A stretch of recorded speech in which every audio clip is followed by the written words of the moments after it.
trastornos de la hemostasia.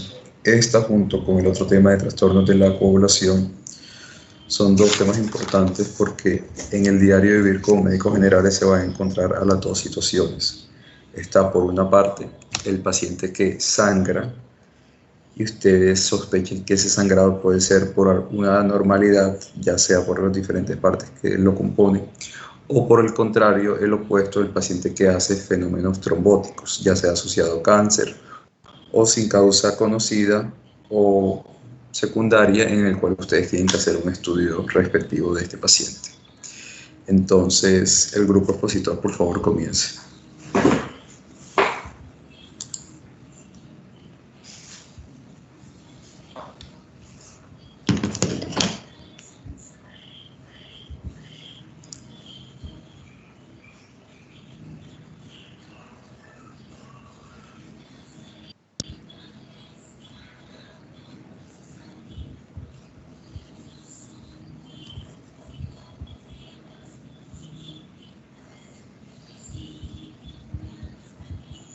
Un momento, por favor.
Bueno, discúlpeme por el problema logístico que hubo con la presentación de las diapositivas.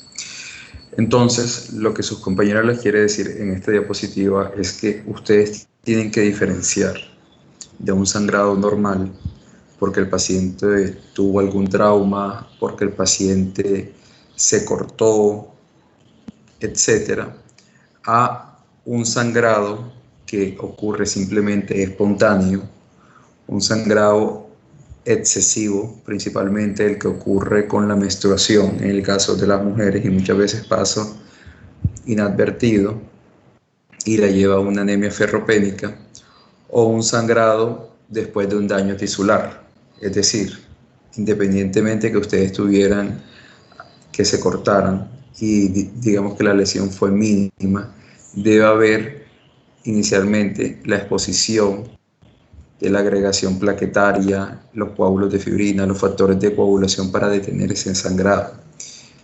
Si por X o Y causa no se detiene ese sangrado y después del daño tisular continúa el sangrado después de la notcha inicial, pues cuando ustedes tienen que empezar a sospechar que puede haber un problema, ya sea a nivel vascular, a nivel de las plaquetas, entendiendo que de las plaquetas tenemos que evaluar no solamente el número, sino la función de las plaquetas, a nivel de alguna deficiencia de algún factor de coagulación, sea congénito o adquirido, o que los niveles de fibrinógeno no sean los adecuados. ¿Sí? Los del grupo, cuando quieran, pueden comenzar a exponer.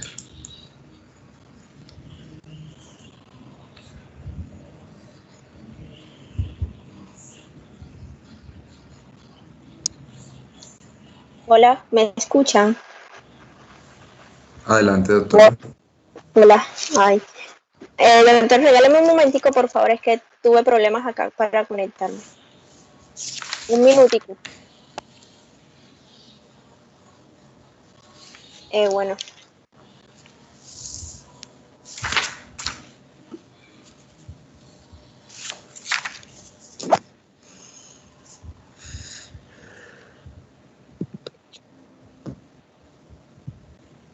Ahora, ¿me escuchan? Adelante, doctora.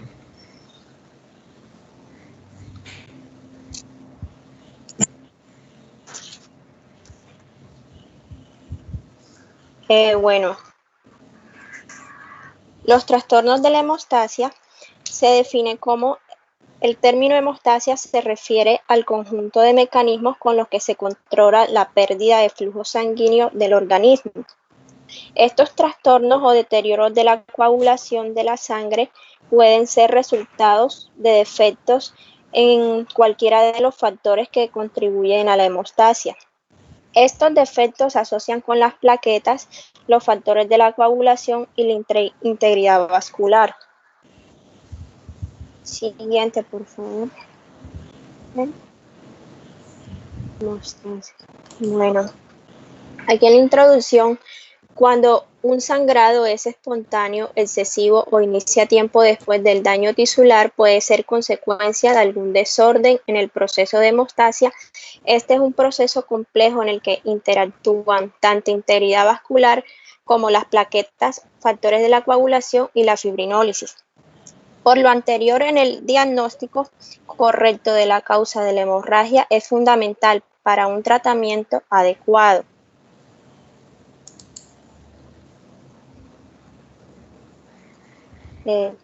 Doctor, qué pena. ¿Quién proyectó las diapositivas? ¿Usted? Yo. Porque había enviado, las últimas que envié eran otras y había agregado 3. Por eso continúa, doctora. Bueno, listo. Entonces, hablando de los trastornos de la hemostasia, se dividen en 2 trastornos de la hemostasia primaria y trastornos de la hemostasia secundaria. En los trastornos de la hemostasia primaria tenemos que aquí actúa la formación del tapón hemostático, depende de la integridad vascular, el endotelio y el subendotelio en funcionalidad plaquetaria.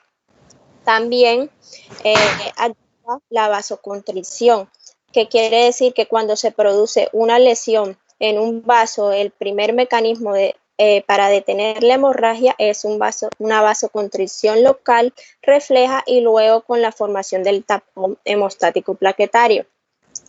En la hemostasia secundaria, aquí lo que se pone en marcha es el mecanismo de la coagulación y la reparación del tejido dañado. Bueno, aquí es importante. Es decir, que tú no dividiste las anormalidades de la hemostasia en 2, primaria y secundaria. Primaria, sí, alteración en las plaquetas o en el endotelio, y secundaria en los factores de coagulación o los niveles de fibrinógeno, ¿verdad? Sí, exacto. Entonces, antes que continúes, no es igual que tú tengas una trombocitopenia, ya sea que tengas una alteración en la cantidad o que tus niveles de plaquetas sean normales, pero la función de estas no estén no sea adecuada y ustedes van a tener una normalidad en la hemostasia primaria. Y usualmente estos son más que todo sangrados mucocutáneos, petequias, etc. A diferencia de los trastornos en donde hay alguna alteración de los factores de coagulación, en donde los signos y síntomas van a ser muchos más severos y va a incluir hemartrosis, hematomas en tejidos blandos, que inclusive pueden poner en peligro la vida de las personas que la padecen. Continúa. Eso era lo que iba a decir. Bueno, entonces que el interrogatorio acerca del tipo de sangrado es importante porque ayuda a dirigir hacia cierto tipo de trastorno de la hemostasia. Bueno, plaquetas. Bueno, antes de eso también te había colocado otra que es importante antes de emprender diversas pruebas para valorar la hemostasia. El médico debe analizar primordialmente 3 aspectos del paciente, como lo son: primero, si la hemorragia es normal; segundo, existe algún trastorno médico actual que pueda ocasionar intensificación de la hemorragia; y tercero, si existe alguna causa estructural que pueda explicar la hemorragia.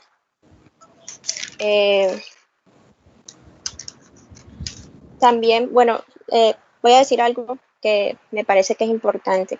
Gran parte de los casos en los servicios de urgencia son por traumatismos como heridas locales, desgarros u otras lesiones. La mayoría de las situaciones de hemorragia de origen traumático se observan en personas con mecanismos hemostáticos normales. En estos pacientes no se necesita la valoración específica de la hemostasia. Sin embargo, hay algunas personas atendidas en urgencias que presentan una hemorragia anormal por otros trastornos o deficiencias de la hemostasia. Esto obliga a prestar más atención a los datos de la anamnesis y de la exploración física, que son muy importantes. En general, cuando las personas tienen hemorragia espontánea de múltiples sitios, pérdida de sangre de zonas no traumatizadas, o hemorragias que surgen horas después de un traumatismo, o pérdida de sangre en tejidos o articulaciones, aquí sí tocará pensar que hay la posibilidad de un trastorno hemorrágico. Por eso es importante en la anamnesis, cuando llega el paciente, preguntarle sus antecedentes familiares o personales al paciente o al acompañante, si ha padecido, si tiene ha tenido anemia ferropénica, si hay sangrado, si tuvo aumento de sangrado en cirugías o en extracciones de dientes, sangrado excesivo, si ha tenido transfusiones, y si es mujer, cómo es su menstruación, etcétera. Listo. Bueno, plaquetas. Aquí las plaquetas, los valores normales son de 150.000 a 400 milímetros cúbicos. Defectos plaquetarios adquiridos. Las plaquetas circulantes constituyen el primer elemento de defensa contra las hemorragias. Las plaquetopatías adquiridas pueden ser cuantitativas, o sea, el número menor de las plaquetas circulantes, o cualitativas, que corresponde a las plaquetas con función deficiente. Los defectos plaquetarios se manifiestan por petequias y hemorragias de mucosas, en tanto que los de la coagulación lo hacen en forma de hemorragia espontánea o excesiva.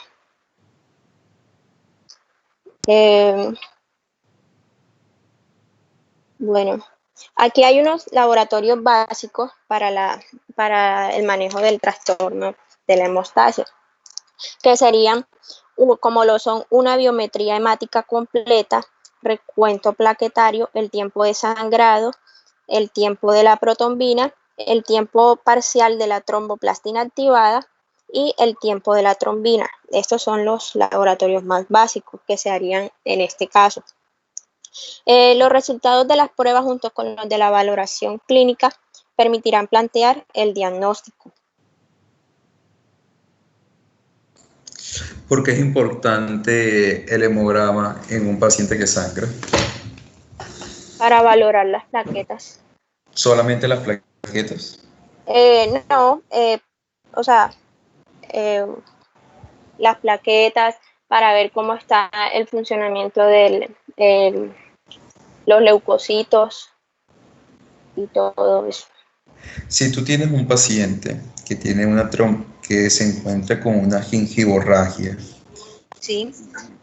y tienes una trombocitopenia que te da en 80.000 y adicionalmente tienes una anemia como en 8, es una mujer como de 20 años, ¿tú cómo enfocarías a esa paciente? ¿Cómo que, perdón? ¿Cómo la enfocarías en un paciente con trombocitopenia y anemia? ¿Cómo la enfocaría? Sí, claro. O sea, ¿cómo la abordo? Sí, claro. ¿Cómo la enfocas, la abordas, la diriges, sospechas? ¿Qué? Bueno, primero que todo, o sea, le mandaría los exámenes que acabo de decir, que son, Listo. Tú le mandas el aparte de hemograma, eso, los sí, leucocitos están normales, tiene 80.000 plaquetas, tiene 8 de hemoglobina. Tú sí. dices, esta paciente tiene una trombocitopenia, ¿verdad? Uh-huh. Listo, entonces vamos a seguir con nuestro caso clínico de una paciente de 20 años con 80.000 plaquetas, gingivorragia y una hemoglobina de 8. Y a medida que tú lo vayas dando el caso clínico, yo te voy a dar otros datos para ver cómo vamos desarrollando este caso clínico. Continúa. Ok, doctor. Bueno, en la trombocitopenia se dice que hay trombocitopenia cuando las plaquetas están por debajo del valor de la referencia, o sea, menores de 150.000.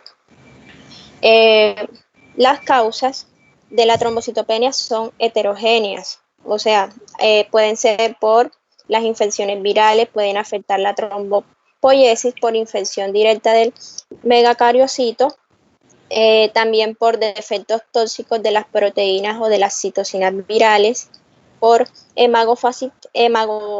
hemofagocitosis, por producción de anticuerpos que se unen a las plaquetas y que se intensifican de la destrucción del tipo inmunitario. Es decir, tú nos dijiste a nosotros, trombocitopenia se considera el valor de las plaquetas menor de 150.000. Sí. Y yo aquí como médico lo tengo que dividir en dos grandes grupos. O es una trombocitopenia primaria, Uh-huh. o es una trombocitopenia secundaria. Entonces, para ustedes como médico general,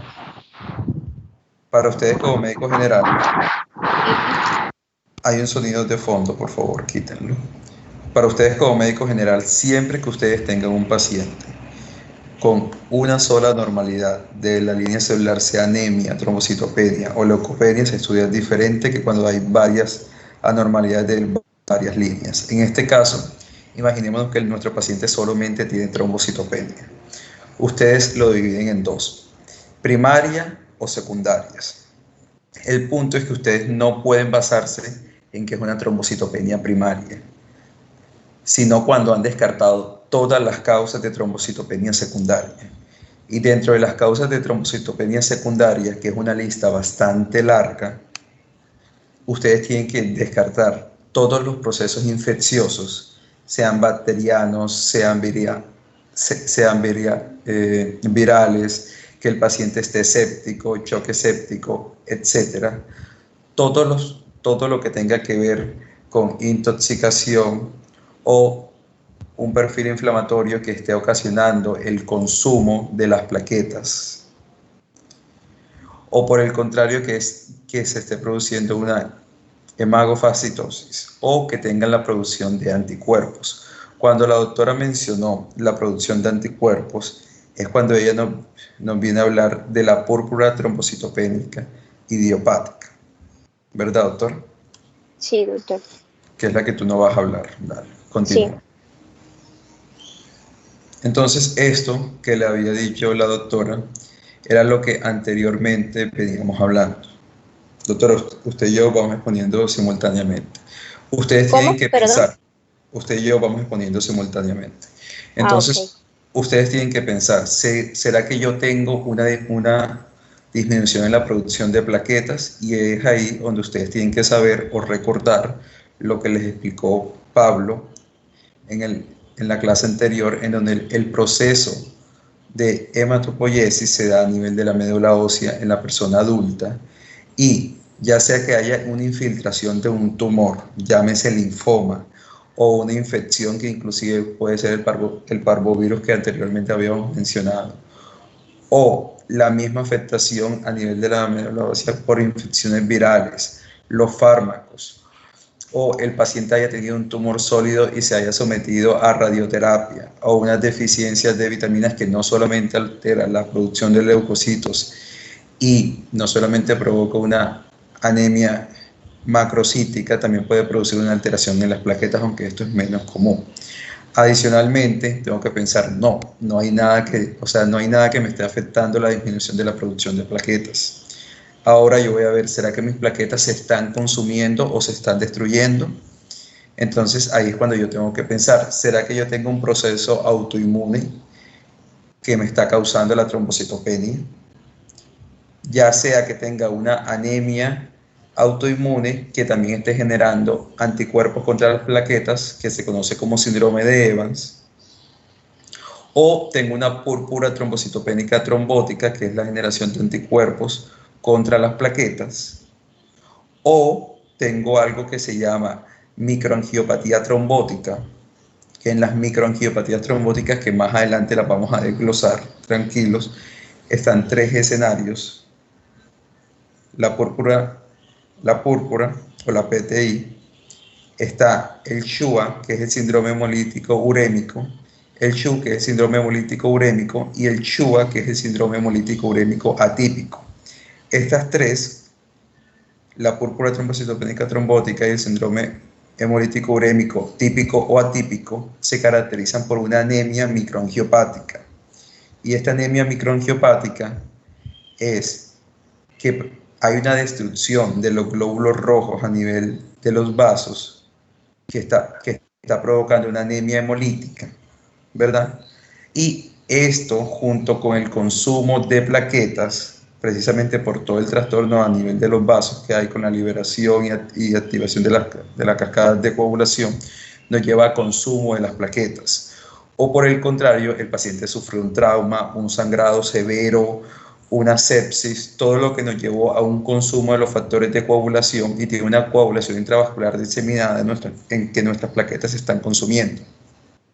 O simplemente también tuvo una hemorragia, un ECMO, que es hemodiálisis de circulación extracorpórea, o hemodiálisis continua por terapia de reemplazo renal, y se consumen las plaquetas.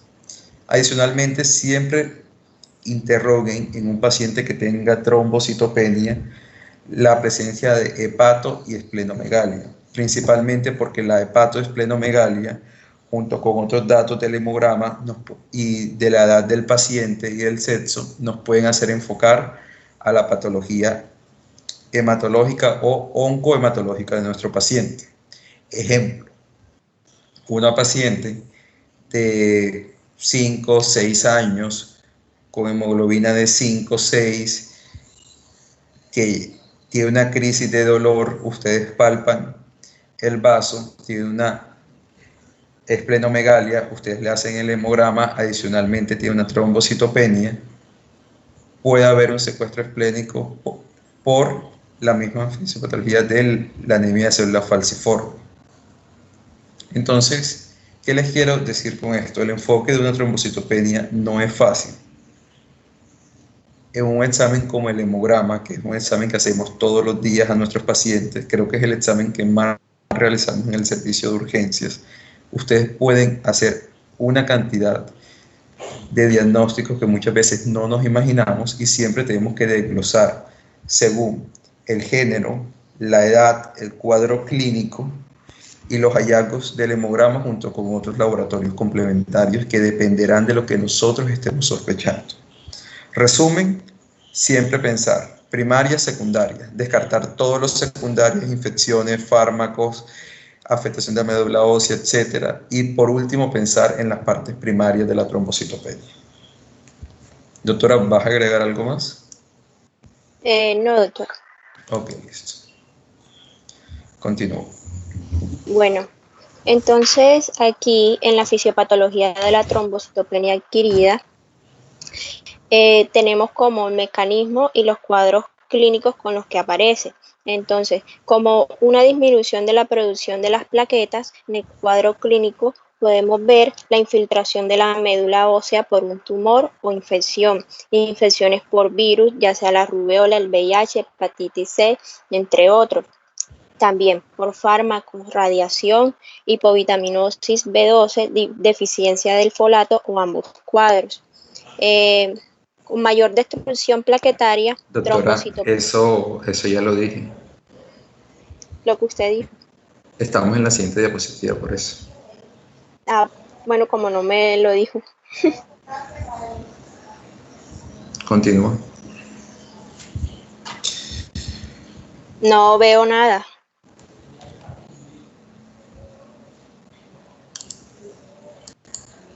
Profe, yo tengo una pregunta. Dígame. Profe, o sea, ¿qué tan frecuente está asociada la trombocitopenia a trastornos menstruales? No. Es que tú me estás entendiendo mal. Por ejemplo, una cosa es que tras que la mujer tenga un aumento en el volumen sanguíneo durante la menstruación, sea consecuencia a que tiene un defecto, ya sea un defecto en alguno de las partes del sistema de coagulación a nivel de las plaquetas, fibrinógenos, factores de coagulación. Pero no es que la menstruación te cause la trombocitopenia per se. ¿Sí me hago entender? O sea, estamos jugando a entender que una cosa es que la alteración en uno de los puntos del sistema de hemostasia nos esté causando ese mayor aumento del sangrado, en este caso menstrual. Pero no quiere decir que la mujer por el sangrado menstrual vaya a producir trombocitopenia, por ejemplo. Porque inclusive, aun cuando la mujer tenga su ciclo menstrual y durante el primer, segundo, tercero, cuarto día ella sangre, va a haber una respuesta de su médula ósea en la producción de plaquetas, en la producción de reticulocitos, y obviamente sus niveles de factores de coagulación y de fibrinógenos son normales. Momentáneamente puede haber un nivel de anemia secundaria al sangrado normal, sí, puede haber un leve descenso de la hemoglobina, pero eso no justifica que una mujer con un abundante sangrado menstrual vaya a tener, por ejemplo, 80.000 plaquetas. Ya cuando tú lo tienes que ver, cuando tú ves ese hemograma con 80.000 plaquetas, tú tienes que pensar, bueno, ¿qué está haciendo que esta mujer esté sangrando tanto? ¿Será la trombocitopenia? La trombocitopenia puede ser, y ahí te vas a estudiar la trombocitopenia. ¿Será que el paciente tiene algún otro síntoma? Llámese, por ejemplo, hemartrosis, llámese, por ejemplo, hemoptisis, epistasis, etcétera. Entonces tú dices, bueno, este paciente puede tener una alteración de su hemostasia. Y ustedes dicen, ¿será las plaquetas? La revisan. Si tiene trombocitopenia, la enfocan como una trombocitopenia.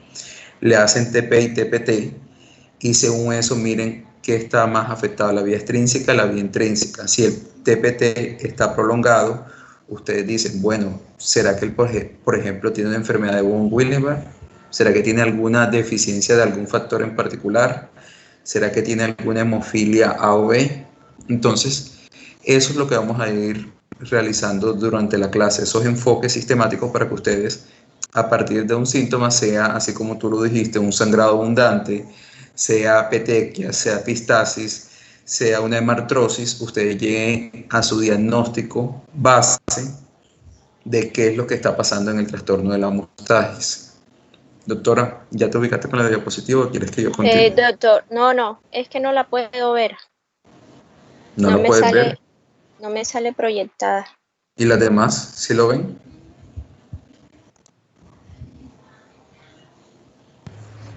Sí, doctor. ¿Sí la ven? A mí, yo sí la veo, entonces, pues si Sí quieren se yo ve. sigo.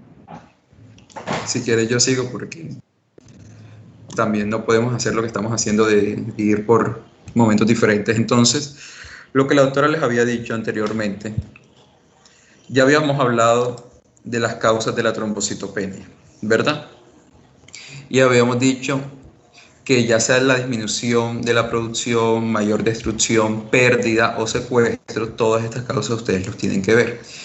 Y ella empezó a hablar de la trombocitopenia inmuneprimaria, que es la púrpura trombocitopenia idiopática, o la trombocitopenia en general, en el cual ustedes pueden tener unas hemorragias en mucosa, que es lo más frecuente que les va a consultar sus pacientes que tienen gingivorragia, es decir, sangrado en las encías, o que tienen una epistasis, que inclusive según la epistasis, si se prolonga más de 5 minutos, ustedes tienen que ir pensando que hay algún defecto mayor de la coagulación a nivel de la menstruación, que era lo que decía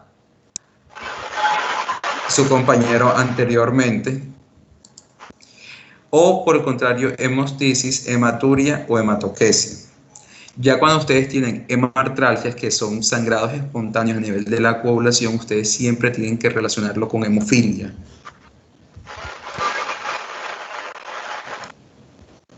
Siempre tienen que relacionarlo con hemofilia. ¿Sí? Entonces, ya habíamos hablado que cuando ustedes tienen un paciente que están sospechando una trombocitopenia inmune primaria o púrpura trombocitopenia idiopática, como antes se llamaba, ustedes tienen que considerar siempre pedir su hemograma. Y en este hemograma ustedes van a descartar que tengan alguna anormalidad oncohematológica, llámese tumor, etcétera, o siempre pedir el conteo manual de plaquetas, porque con el conteo manual de plaquetas ustedes van a descartar una pseudotrombocitopenia. Después que ustedes piden su hemograma y comprueban que en realidad con su conteo manual de plaquetas, le dicen a la bacterióloga que se los hace, ustedes ya descartaron que el paciente tenga una pseudotrombocitopenia y descartaron que tenga, por ejemplo, no sé, una leucocitosis de 5.000, de 50.000, etc. Entonces, ustedes piden un extendido en sangre periférica.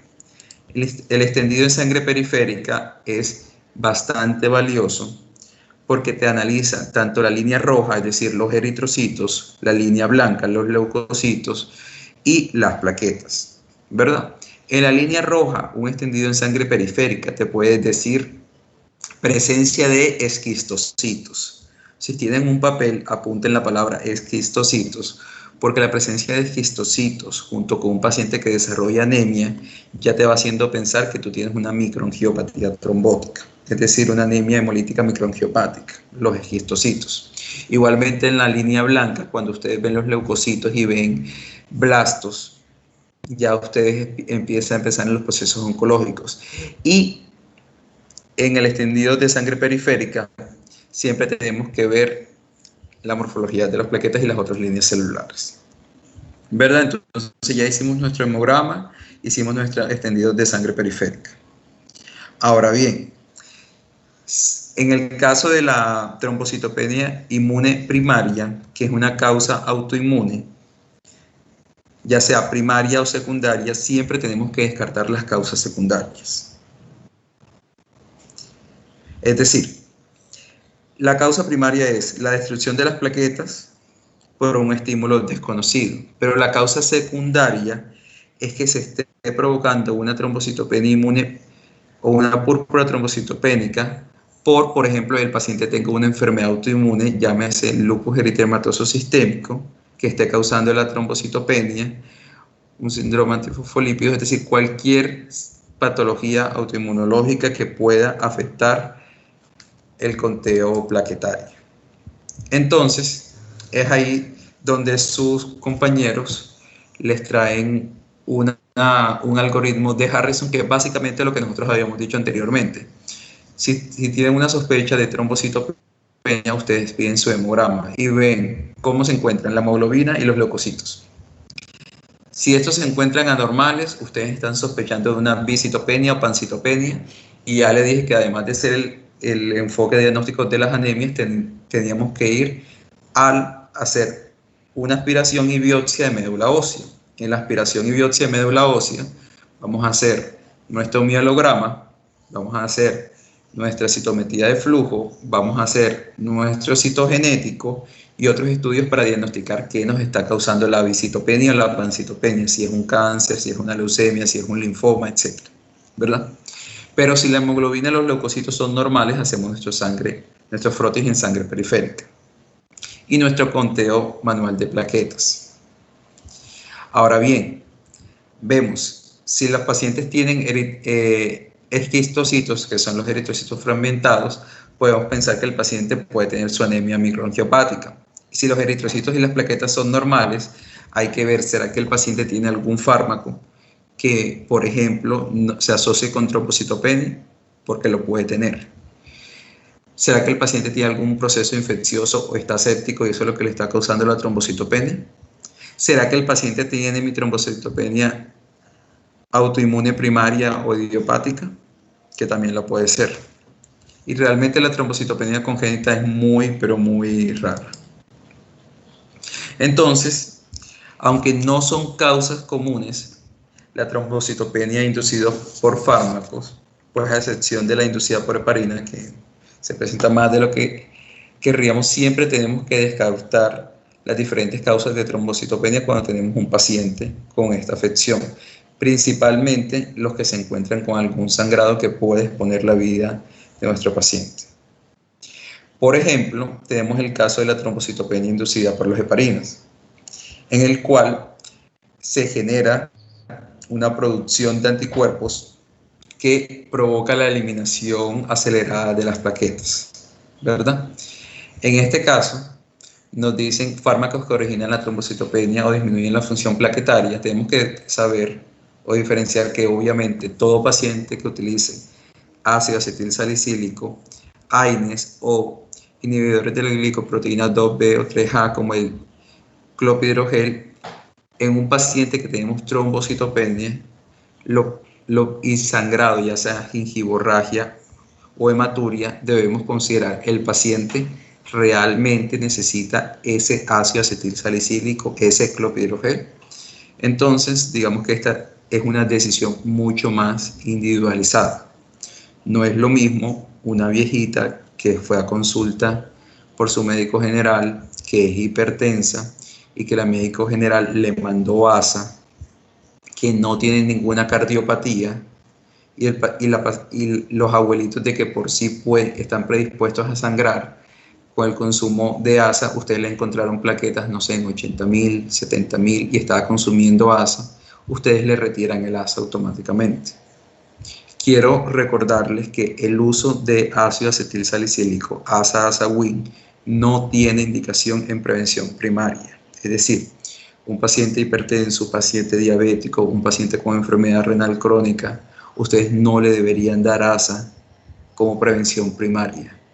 Diferente a un paciente con una enfermedad coronaria o alguna otra indicación que ustedes utilizan ASA como prevención secundaria. No voy a aclarar qué es prevención primaria y qué es prevención secundaria ni terciaria, porque ya eso lo deberíamos saber todos. Si no lo saben, me avisan igualmente y yo sí lo repito. Adicionalmente, hay otros fármacos y principalmente hay uno que les quiero resaltar, que es la producción de la trombocitopenia por heparina. Usualmente en los servicios de hospitalización o en las unidades de cuidados intensivos, nosotros utilizamos un score que se llama score de Padua. Este score de Padua nos dice qué paciente requiere el uso de heparina como tromboprofilaxis. Es diferente la tromboprofilaxis a la dosis de anticoagulación plena. Pero sea que el paciente tenga una fibrilación auricular, sea que el paciente tenga una trombosis venosa profunda, sea que el paciente tenga un embolismo pulmonar, que son patologías que nos lleven a anticoagular a nuestro paciente, o que por el contrario solamente estemos utilizando tromboprofilaxis, se puede desarrollar la trombocitopenia inducida por la heparina, en el cual puede inclusive hasta llegar a un estado protrombótico y potencialmente letal. No es tan frecuente, usualmente es hasta del 0.2 al 4 o 3% de los pacientes. Sin embargo, es un diagnóstico prácticamente de descarte cuando tenemos un paciente con trombocitopenia, que a pesar de todas las otras, que al descartar todas las causas secundarias y al tenerlo con heparina y relacionamos el inicio de la trombocitopenia con el inicio de la heparina, lo hacemos y este tiene un manejo particular, que creo que sus compañeros lo dijeron más adelante, si no igual yo se lo digo.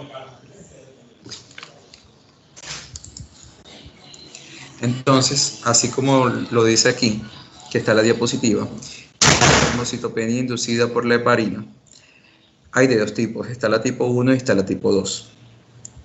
En la tipo 2 tiene una característica de que cuando se inicia la heparina, aproximadamente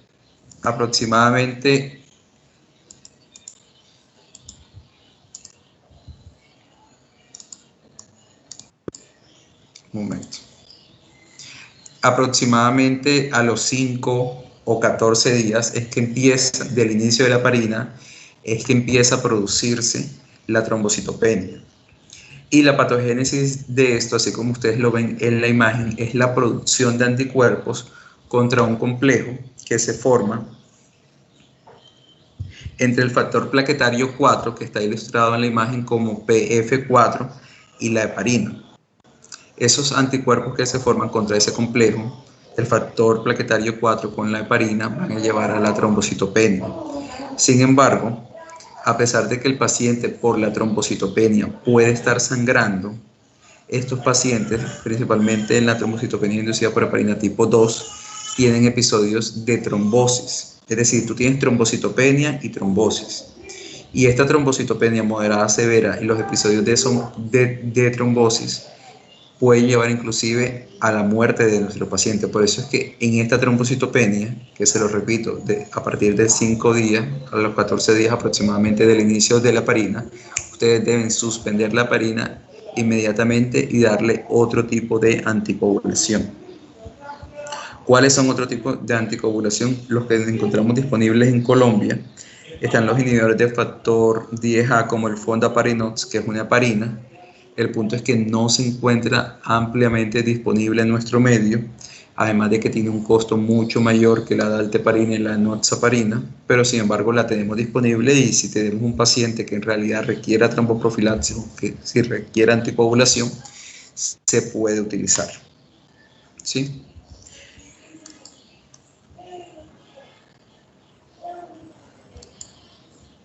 Entonces, este es un cuadro que básicamente ilustra lo que anteriormente les había dicho.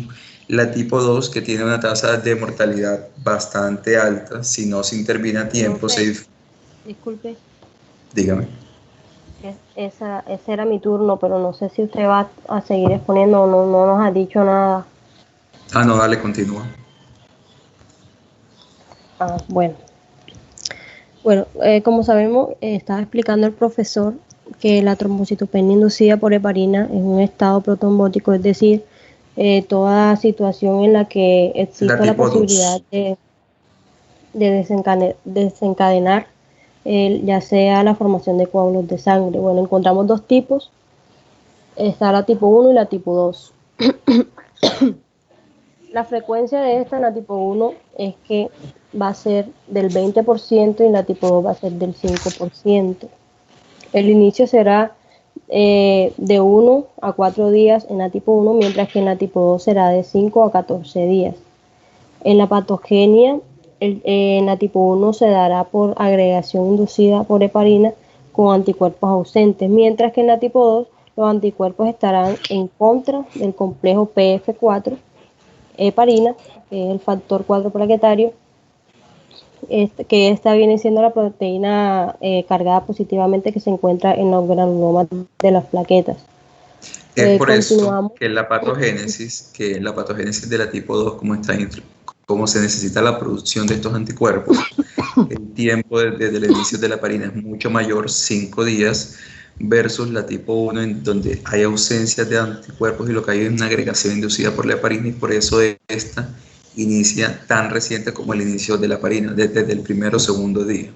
Esta diferencia es muy importante que la tengan en cuenta, y que la tipo 1 no provoca trombosis. No es que la trombocitopenia inducida por heparina sea una patología protrombótica, doctora. La tipo 2 sí es protrombótica, la tipo 1 no. Por eso es que la tipo 2 tienes que suspender la heparina inmediatamente. La tipo 1 es relativo. Continúo.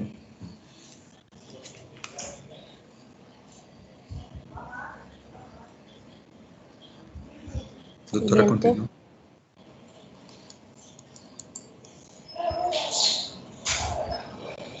Bueno, profesor, a mí me gustaría que usted explicara esta tabla, o sea, que no la entendí cómo se manejan los dos puntos. Sí sé que es una prueba diagnóstica en la cual se medirá el grado de trombocitopenia, de trombosis, entre otras.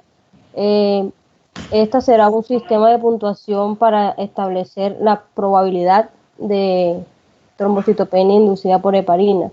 Los puntos obtenidos encontré yo que se suman y se obtiene la probabilidad de presentar lo que es el TIH, la cual irá de 6 a 8, una alta probabilidad, de 4 a 5, una probabilidad intermedia, y de 0 a 3 será una probabilidad baja. Tú mismo lo acabaste de decir, doctor. O sea, es simplemente el diagnóstico de trombocitopenia inducida por heparina se basa en la probabilidad pre-prueba. Y ellos te dicen la prueba de las 4T, en el cual, así como tú lo dijiste, es un sistema de puntuación. Tú ves, ¿será que previo un hemograma hubo una disminución del más del 50%? Es decir, el paciente ingresó con 200.000 plaquetas y ahora tiene 70.000. Tú le das 2 puntos. Si el paciente ingresó con 200.000 y ahora tiene 140.000, pues ya tú le tienes que dar otro puntaje. Si el paciente ingresó el día 1 de abril y, por ejemplo, el día 8, por ejemplo, inició la trombocitopenia, ya tú le das 2 puntos. Si por el contrario, a estos pacientes que tienen trombocitopenia, ustedes siempre tienen que analizar la microcirculación. Y en la microcirculación, ustedes tienen que ver la circulación distal, es decir, a nivel del pulpejo de las manos y los pies, y a nivel renal, o pequeñas arterias del sistema nervioso central, inclusive la parte gastrointestinal. Recuerden que cuando aquí dice trombosis, que dicen trombosis nueva confirmada, necrosis cutánea, es que ustedes tienen que ver, la trombosis no se va a manifestar en los vasos grandes, porque ya entonces estaríamos en una trombosis venosa profunda, un TEP, etc.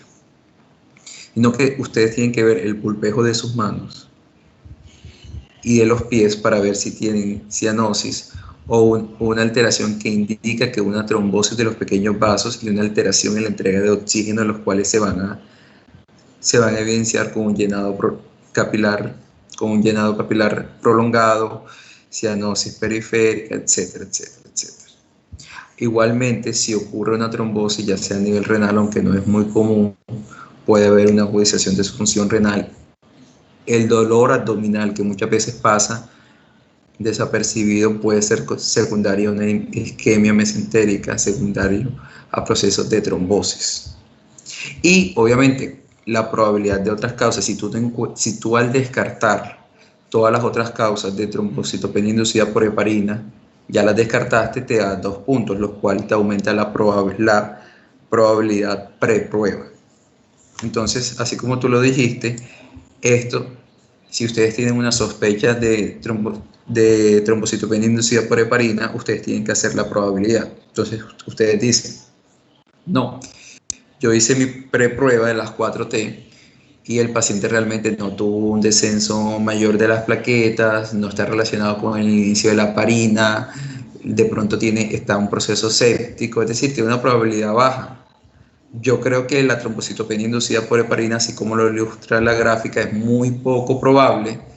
Puedo continuar con la heparina y tengo que ver cuáles son las otras causas secundarias de trombocitopenia. Muy diferente a si yo llego a tener una probabilidad intermedia alta. Ahí sí, en pro del beneficio del paciente, yo tengo que suspender la heparina, valorar si mi paciente en realidad necesita esa anticoagulación o necesita esa tromboprofilaxis. Si es así, yo tengo que iniciar fondaparinot si lo tengo disponible. Hay otras alternativas, pero digamos que esas son mucho más debatidas y son como solamente un tema de evidencia de tratamiento en la trombocitopenia inducida por heparina. Y obtener los pensando en la tipo 2, que es la más severa y es la que me va a hacer suspender la heparina, tengo que solicitar esos anticuerpos contra el complejo del factor plaquetario 4 y heparina, así como lo dice la imagen. Entonces, hay una serie de escenarios. Recordemos que en la fisiopatología de la trombocitopenia inducida por heparinas, tipo 2, aclaro, que es la protrombótica, y que además puede haber sangrados, debe haber estos anticuerpos. Entonces, el primer escenario es que nuestro paciente no tenga anticuerpos positivos, es decir, los anticuerpos sean negativos. Si no, los anticuerpos son negativos, y confiamos en nuestro laboratorio, obviamente, porque eso no lo hace en cualquier laboratorio, la trombocitopenia inducida por heparinas es una patología muy poco probable en este paciente.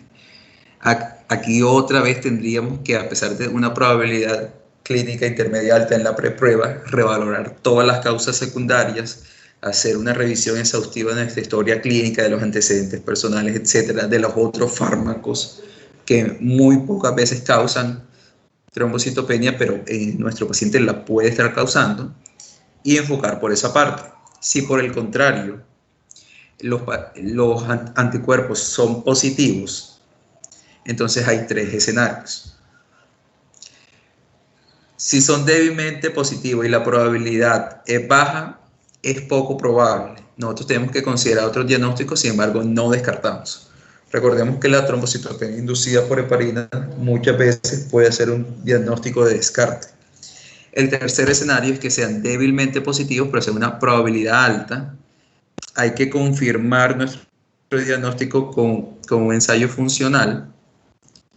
Recuerden que las plaquetas también se puede evaluar la función plaquetaria. Y si son fuertes o moderadamente positivos, de igual manera hay que confirmar nuestro diagnóstico, pero en las dos situaciones anteriores se debe suspender sí o sí la heparina. Recuerden que hay unas pruebas de agregación plaquetarias, que son los ensayos funcionales, con las cuales nosotros debemos confirmar nuestro diagnóstico.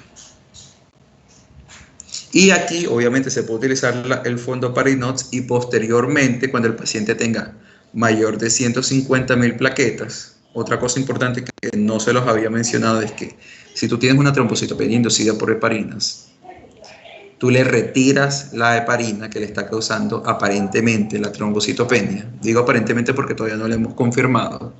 Le pusiste el fondaparinot. Este paciente debería mostrar una mejoría del conteo plaquetario. Si por el contrario no muestra una mejoría y no continúa con su descenso, debemos pensar en otras causas, como todo en medicina. Entonces, después que salga nuestro paciente del fondaparinot, este paciente, si tuvo una tipo 2 y tuvo eventos trombóticos, debe recibir anticoagulación por 3 meses. ¿Con qué va a recibir anticoagulación con 3 meses? Eso es un tema de otra charla. Pero deben saber en cuenta que si una vez que hubo un fenómeno protrombótico, independientemente que haya sido causado por esto o por una causa secundaria, su paciente debe recibir anticoagulación por 3 meses. Profe, y también encontré como tratamiento, o sea, los inhibidores de trombina y los inhibidores del factor XA. Y encontré también que no se recomienda la transfusión a menos que haya sangrado. Doctora, es que precisamente eso es algo importante. Y es que, ¿qué pasa? Si tú analizas, los otros medicamentos que me mencionaste sí está indicado, sin embargo no se encuentran disponibles. La mayoría no se encuentran disponibles. El Danaparoid no está disponible en Colombia, el fondaparinot sí, y es caro. Muchas veces no se encuentra disponible en todos los centros, sino en los de cuarto nivel. La clínica Porto Sur, la Iberoamericana, de pronto hay fondaparinot, etcétera. Y sobre la transfusión, tú tienes que pensar, ¿qué está causando la trombocitopenia inducida por heparinas? La generación de anticuerpos, ¿verdad? Es decir, analicemos un poco la fisiopatología para entender.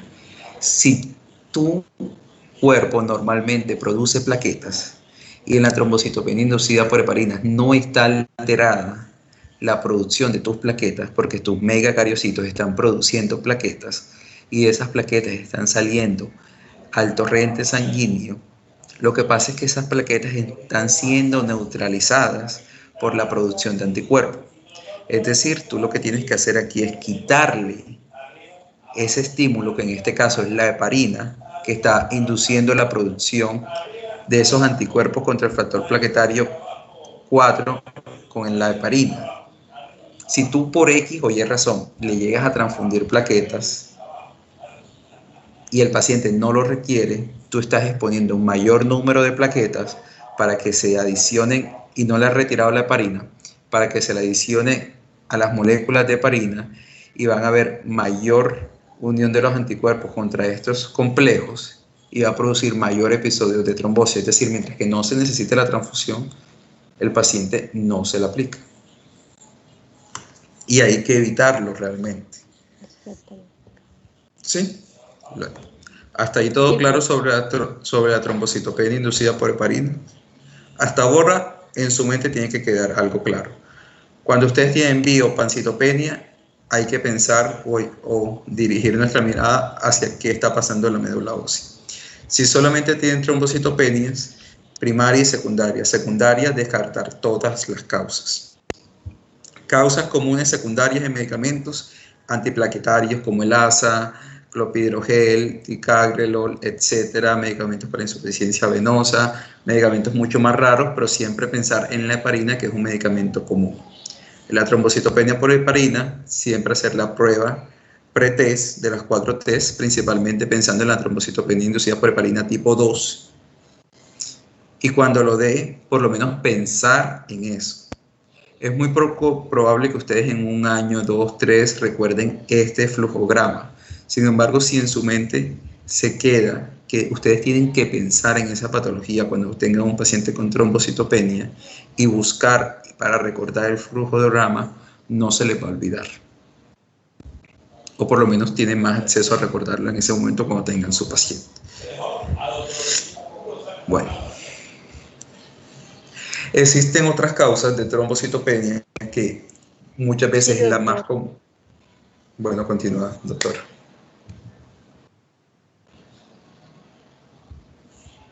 Aló, doctora.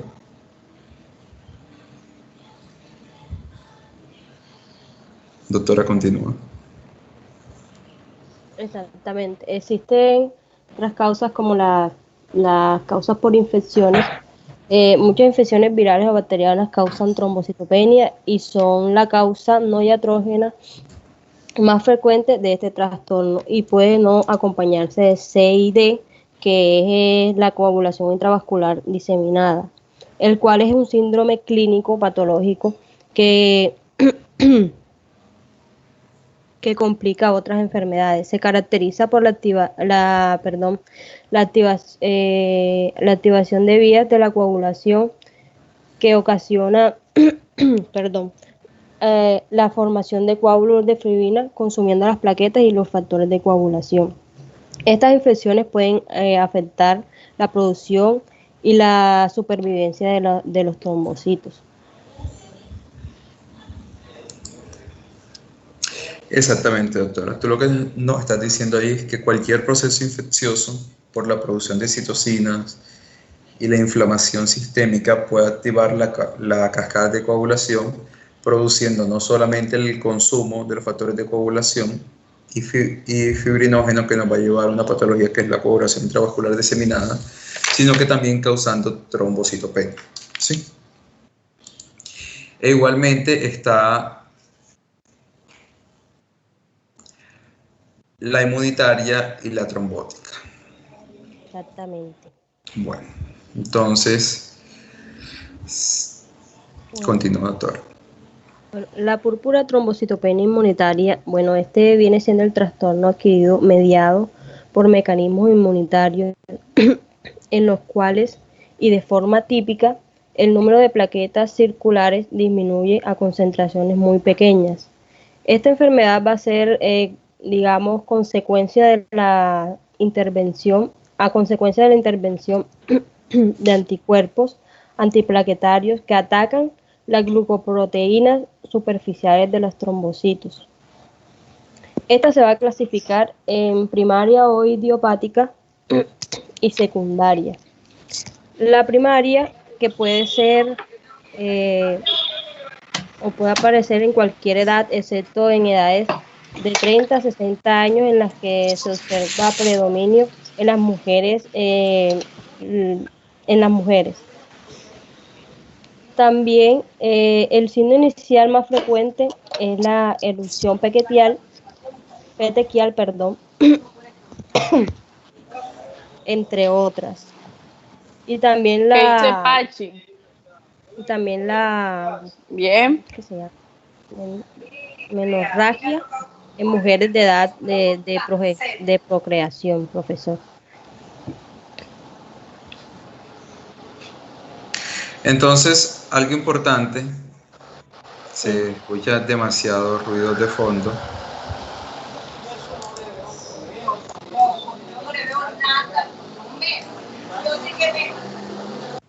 Listo, ya silencié a todo el mundo. Algo importante que quiero que tengan en cuenta sobre la púrpura trombocitopénica idiopática, que ya se les explicó su compañera, es que uno tiene una característica autoinmune. Profe, disculpe que lo interrumpa. Y la fisiopatología no se la voló, no sé si... No, Sí, no es necesario que se la explique. No, explícale igual. Dale.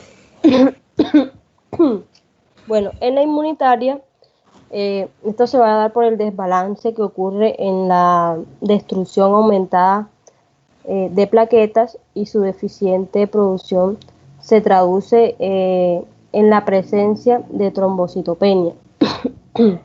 Como el proceso es mediado por anticuerpos, la membrana plaquetaria se expresa antigénicamente a través de sus glicoproteínas, siendo el complejo de la glicoproteína, ya sea 2B y 3A, el primero en ser identificado como receptor de inmunoglobulina, aunque también existen otras glicoproteínas de membrana como la IB, la IX, entre otras, también pueden actuar como receptores de anticuerpos. El complejo antígeno-anticuerpo en la superficie plaquetaria es captado a través del fragmento FCY por receptores específicos localizados en la superficie del macrófago, el cual, al activar la fagocitosis, internaliza, digiere y degrada el complejo antígeno ocasionando la destrucción de la plaqueta. ¿Alguna duda con esa fisiopatología? O sea, básicamente ustedes tienen que recordar que en el sistema inmunitario tiene una función básica, y es reconocer lo propio e identificar lo extraño. En la fisiopatología de la púrpura trombocitopénica inmunitaria, lo que sus compañeras le decía es que las plaquetas, a nivel de su membrana, expresan unos antígenos. Usualmente estos antígenos deberían ser identificados en las moléculas de histocompatibilidad 1 y 2 como antígenos propios. Sin embargo, por un defecto en esa parte del sistema inmunitario, por el sistema de fagocitosis, es captado ese antígeno, y las células del sistema inmune procesan ese antígeno y se las van a presentar, en este caso, los linfocitos T a los linfocitos B, también con su complejo de histocompatibilidad, para la generación de linfocitos T, productores de anticuerpos, que más adelante se van a desarrollar en células plasmáticas especializadas en producir anticuerpos anti esos antígenos, que en estos casos pueden ser los que sus compañeras le mencioné anteriormente. Bajo esa premisa, ustedes tienen que saber que en la púrpura trombocitopénica inmunitaria, el tratamiento básico va a ser la inmunosupresión. Y va a ser la inmunosupresión utilizando corticosteroides. Dependiendo de los niveles de plaquetas, si es un cuadro muy grave, ustedes pueden utilizar pulsos de metilprednisolona. ¿Cómo van a utilizar los pulsos? Si es de 1 gramo, de 500 miligramos, ese es otro tema de discusión. Usualmente podemos de 500 miligramos a 1 gramo de metilprednisolona cada 24 horas por 3 días. ¿Sí? Hay evidencia que dice que 500 miligramos cada 24 horas por 3 días es suficiente. Hay otros profesionales que utilizan 1 gramo. Y posteriormente continúan con prednisolona, o si no es tan grave pueden iniciar con prednisolona. Adicionalmente, hay otros tratamientos que se pueden utilizar en esta patología, en la púrpura trombocitopénica inmunitaria, como son la inmunoglobulina, como son las inmunoglobulinas, las cuales su función es unirse a la generación de estos anticuerpos y neutralizando, que es un tratamiento complementario a los esteroides, y otros inmunomoduladores como la azatropina, la ciclofosfamida, el micofenolato. Entonces, ahí tenemos la púrpura trombocitopénica inmunitaria. Cabe resaltar que hay ciertos casos en los cuales, por ejemplo, el tratamiento con corticosteroides y con inmunoglobulinas no logran controlar, y ante la persistencia de la trombocitopenia e incluso del sangrado, estos pacientes hay que utilizar otras medidas como la esplenectomía, y si fallan ya los corticoides y la esplenectomía, se puede pasar al uso de rituximab o agonistas de los receptores de la tromboproyectina como el trombopac para aumentar los niveles de plaquetas. Resumen del tratamiento. Primera línea, corticoides. Si el trastorno es severo, pulsos de metilprednisolona 500 a 1 gramo cada 24 horas por 3 días. Dentro de la primera línea también está la inmunoglobulina intravenosa, ¿verdad? Como segunda línea está la esplenectomía. Si la esplenectomía no funciona, vamos a darle uso al rituximab. Si el rituximab también no funciona y la esplenectomía, podemos utilizar los agonistas de los receptores de la tromboproyectina para aumentar sus niveles de plaquetas, como el trombopac. Y por último, la azatropina, la ciclofosfamida, el micofenolato. Lo que quiero que se les quede claro, si están sospechando una púrpura trombocitopénica inmunitaria, mientras que llegue el internista, mientras que llegue el hematólogo, pulsos de metilprednisolona, 1 gramo a 500 miligramos cada 24 horas por 3 días. Vigilen que no tenga un proceso infeccioso, ya que los pulsos de metilprednisolona, si tienen un proceso infeccioso, va a llevar a que su paciente tenga más riesgos. Y en la protrombótica, doctora.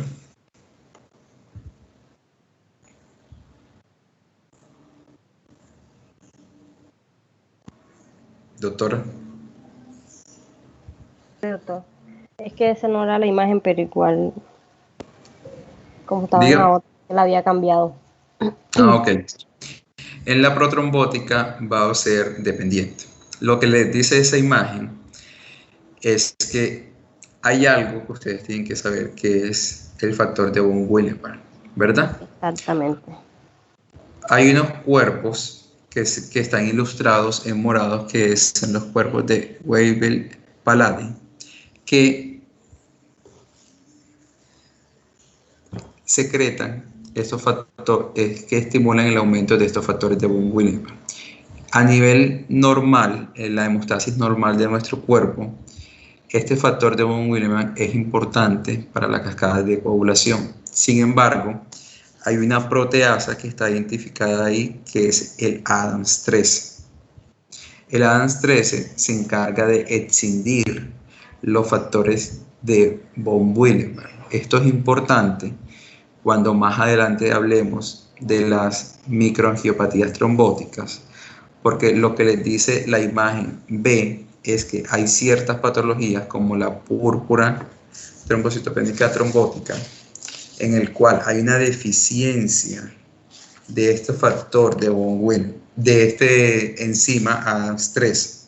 Entonces, ¿qué pasa precisamente en esta púrpura trombocitopénica trombótica? Que esta imagen la explica a la perfección. como hay una alteración en el Adams 13 que está identificada como una proteasa, no se va a escindir el factor de von Willebrand. Como no se va a escindir el factor de von Willebrand, van a aumentar o van a haber niveles del factor de von Willebrand muy elevados a nivel de la sangre, a nivel endotelial.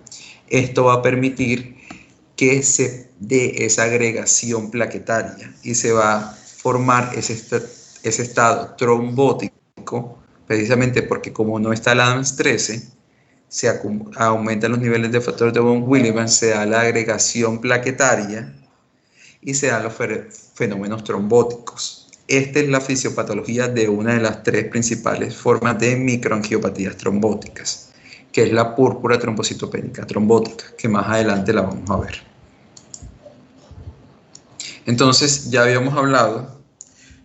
Bueno, doctora, continúa.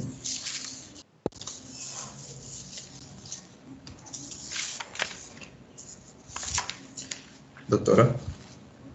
Bueno, para el diagnóstico de la púrpura trombocitopenia inmunitaria se requiere primero de una biometría hemática completa con frotis de sangre periférica.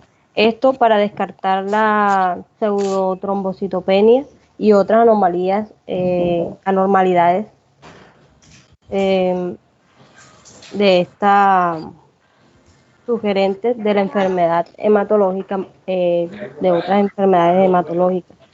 Los signos y síntomas clínicos más presentes de trombocitopenia en hemograma, también el examen de médula ósea puede reservarse para los que tienen otros signos de alteraciones de laboratorio no explicados por este trastorno y para pacientes que no responden a tratamiento inicial. Y el frotis de sangre periférico puede mostrar plaquetas grandes con morfología por lo demás normal. Es decir, nosotros hacemos el hemograma, descartamos las pseudotrombocitopenia, descartamos cosas malignas, descartamos, por ejemplo, microangiopatías trombóticas y tenemos identificado el fenómeno autoinmunitario, ¿verdad? Sí. Y siempre lo que me di cuenta fue que mezclaron las cosas. Y siempre podemos hacer, por ejemplo, en este caso, hacer una electroforesis de proteína para detectar hipo o hipergamma globulinemia. Es bastante importante si estamos sospechando de alguna alteración monoclonal y siempre debemos hacer un CUMS, porque debemos de descartar las causas de anemia hemolítica autoinmunitaria. Pueden hacer silencio, señora Delfina, entra al cuarto, por favor. Señora Delfina, que la están escuchando todos.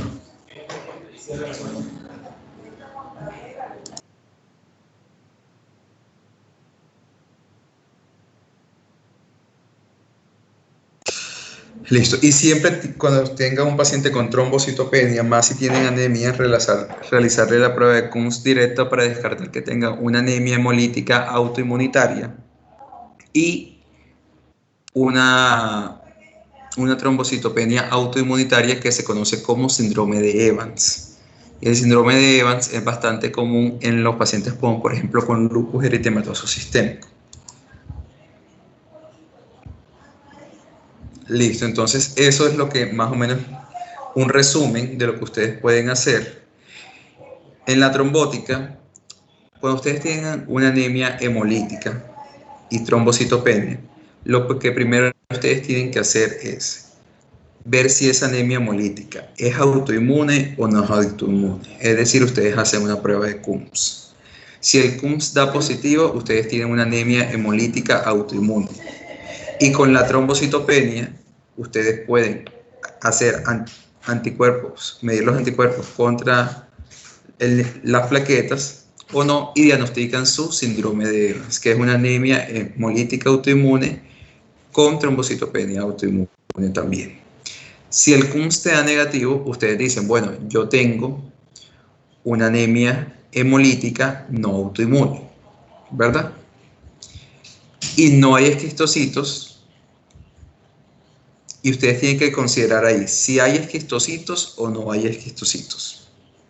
Si yo no tengo esquistocitos y yo tengo una prolongación de los tiempos de coagulación, principal está prolongado el TP y el TPT, yo tengo que pensar, ¿será que lo que yo tengo es una alteración de los factores de coagulación o fibrinógenos? Y descartar una 6D. Si yo tengo los tiempos de coagulación normal y tengo esquistocitos, yo tengo que pensar, ¿será que hay tres patologías que ustedes tienen que descartar? La púrpura trombocitopénica trombótica, que es la PTT, tienen que descartar el síndrome hemolítico urémico, que es el SHU, que es la SHU, y tienen que descartar el SHUA, que es el síndrome hemolítico urémico atípico. Entonces, ya yo parto que yo tengo una anemia hemolítica no autoinmune, le hago los tiempos de coagulación y son normales, y yo pienso que es una anemia microangiopática. Ahí, ¿qué es lo que hago? Yo les determino los niveles de Adams 13. El Adams 13, ya les había dicho, es la proteína Ketsin del factor de von Willebrand. Si el Adams 13 está normal, yo descarto una púrpura trombocitopénica trombótica.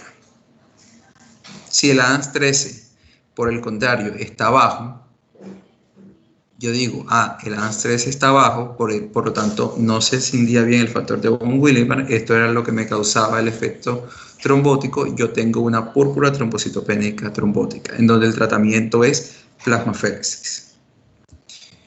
Ahora bien, si el Adams 13 está normal, yo digo, me queda el SHU y el SHUA.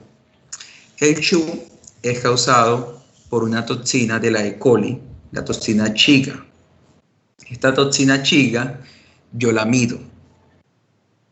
Y con el antecedente de diarrea, porque estos pacientes tienen diarrea, tienen disentería, es decir, tienen sangrados, y con el antecedente de diarrea, yo me baso para medir, y ya el Adams 13 normal y la toxina Chiga positiva, yo digo, este paciente tiene un SHU, un síndrome hemolítico urémico. Y el enfoque me cambia totalmente.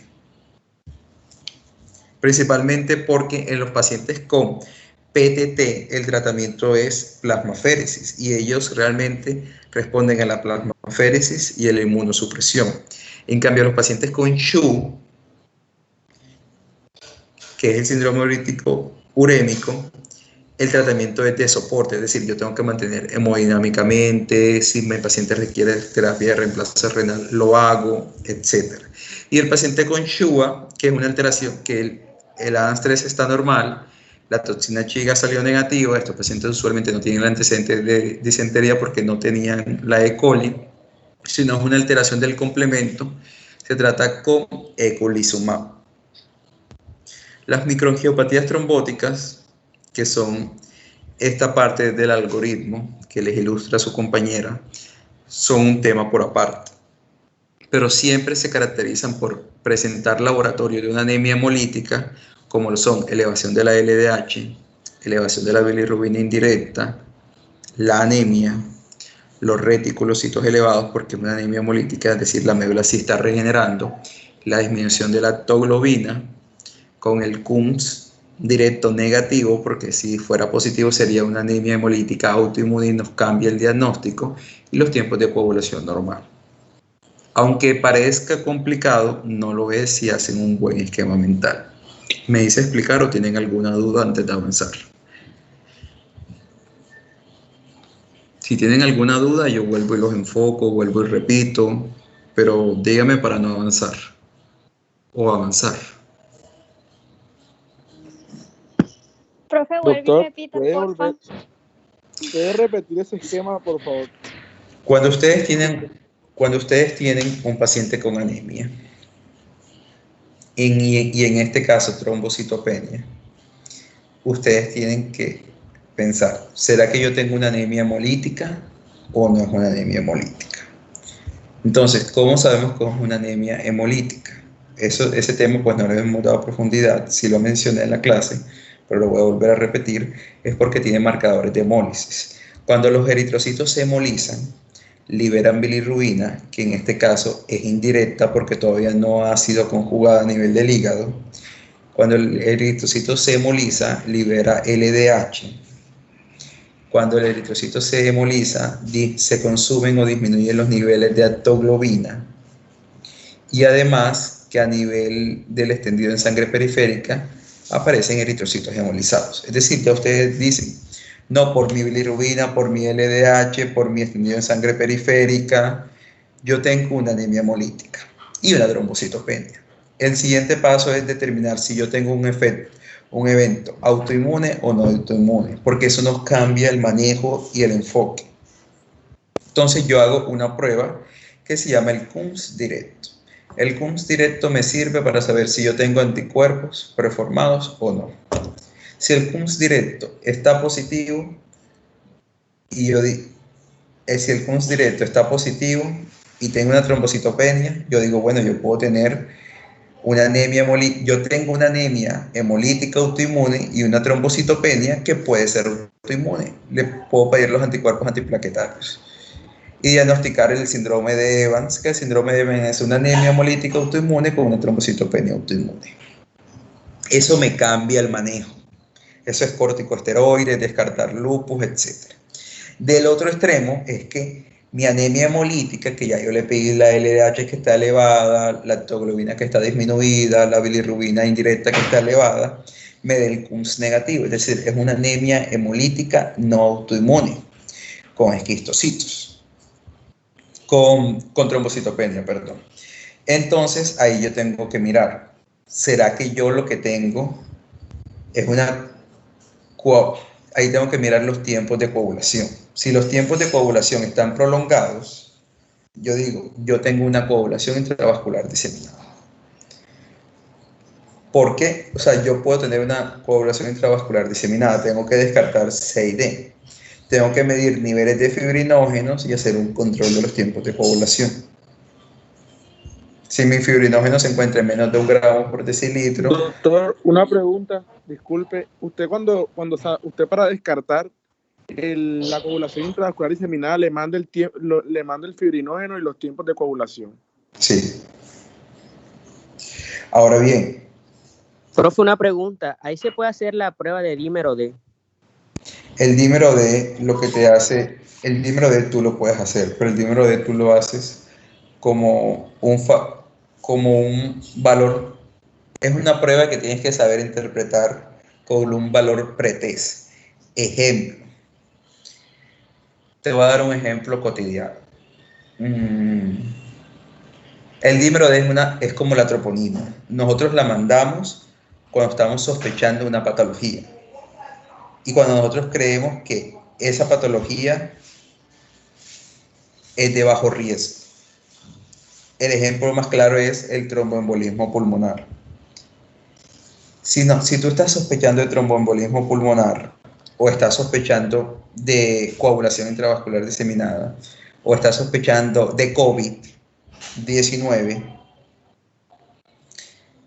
tú mandas el dímero D por una razón. En el caso del tromboembolismo pulmonar, que el dímero D te salga positivo no te quiere decir que tú tengas un tromboembolismo pulmonar.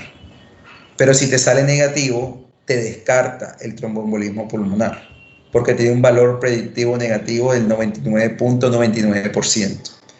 Es decir, si el dímero D sale negativo, hay una probabilidad del 99.99% que esa persona no tenga un tromboembolismo pulmonar. En el caso del COVID, tú le haces el dímero D pensando en un efecto protrombótico que en la coagulación intravascular diseminada también lo va a ver. Y el dímero D en el COVID, si te sale más de 1000, es un factor de mal pronóstico, porque te está diciendo, ojo, hay un evento trombótico, al igual que si la LDH en el COVID te sale elevado, te está diciendo, ojo, hay un factor de mal pronóstico, al igual que la troponina en el COVID, al igual que la ferritina.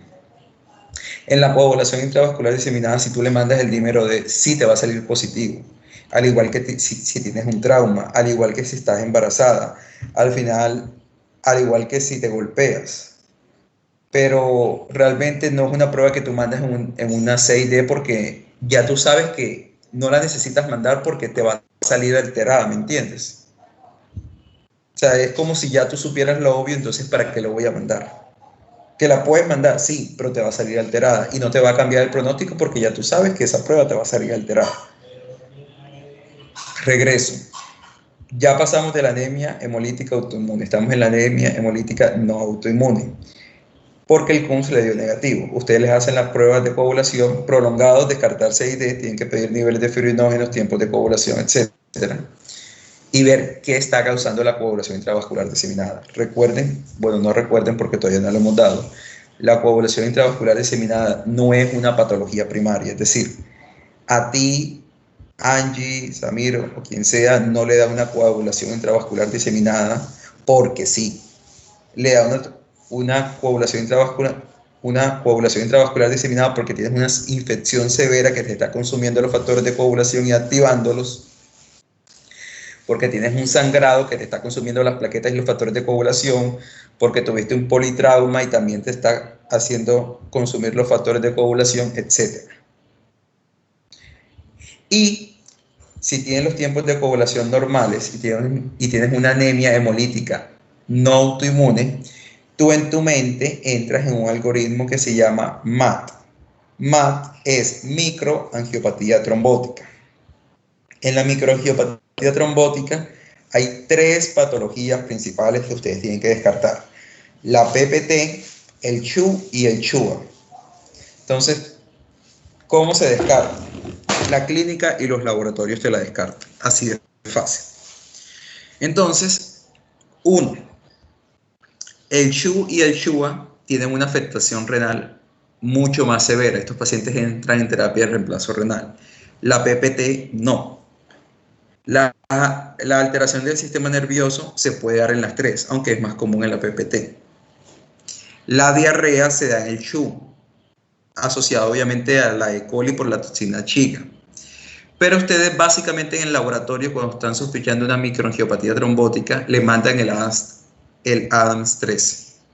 Si el ADAMS 13 está disminuido, ustedes dicen, este paciente tiene una PPT. Tiene una PPT porque su ADAMS 13 está disminuido, tiene elevados los factores de von Willebrand, eso me está causando la agregación plaquetaria y la trombosis.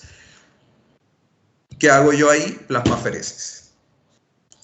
Si por el contrario el ADAMS 3 te dio negativo, es decir, te dio normal, tú pasas a la segunda patología que tienes que pensar. En el CHU, síndrome hemolítico urémico, que es causada por la toxina de una E. coli. Entonces tú le interrogas, el paciente tuvo diarrea y le mandas la toxina chiga.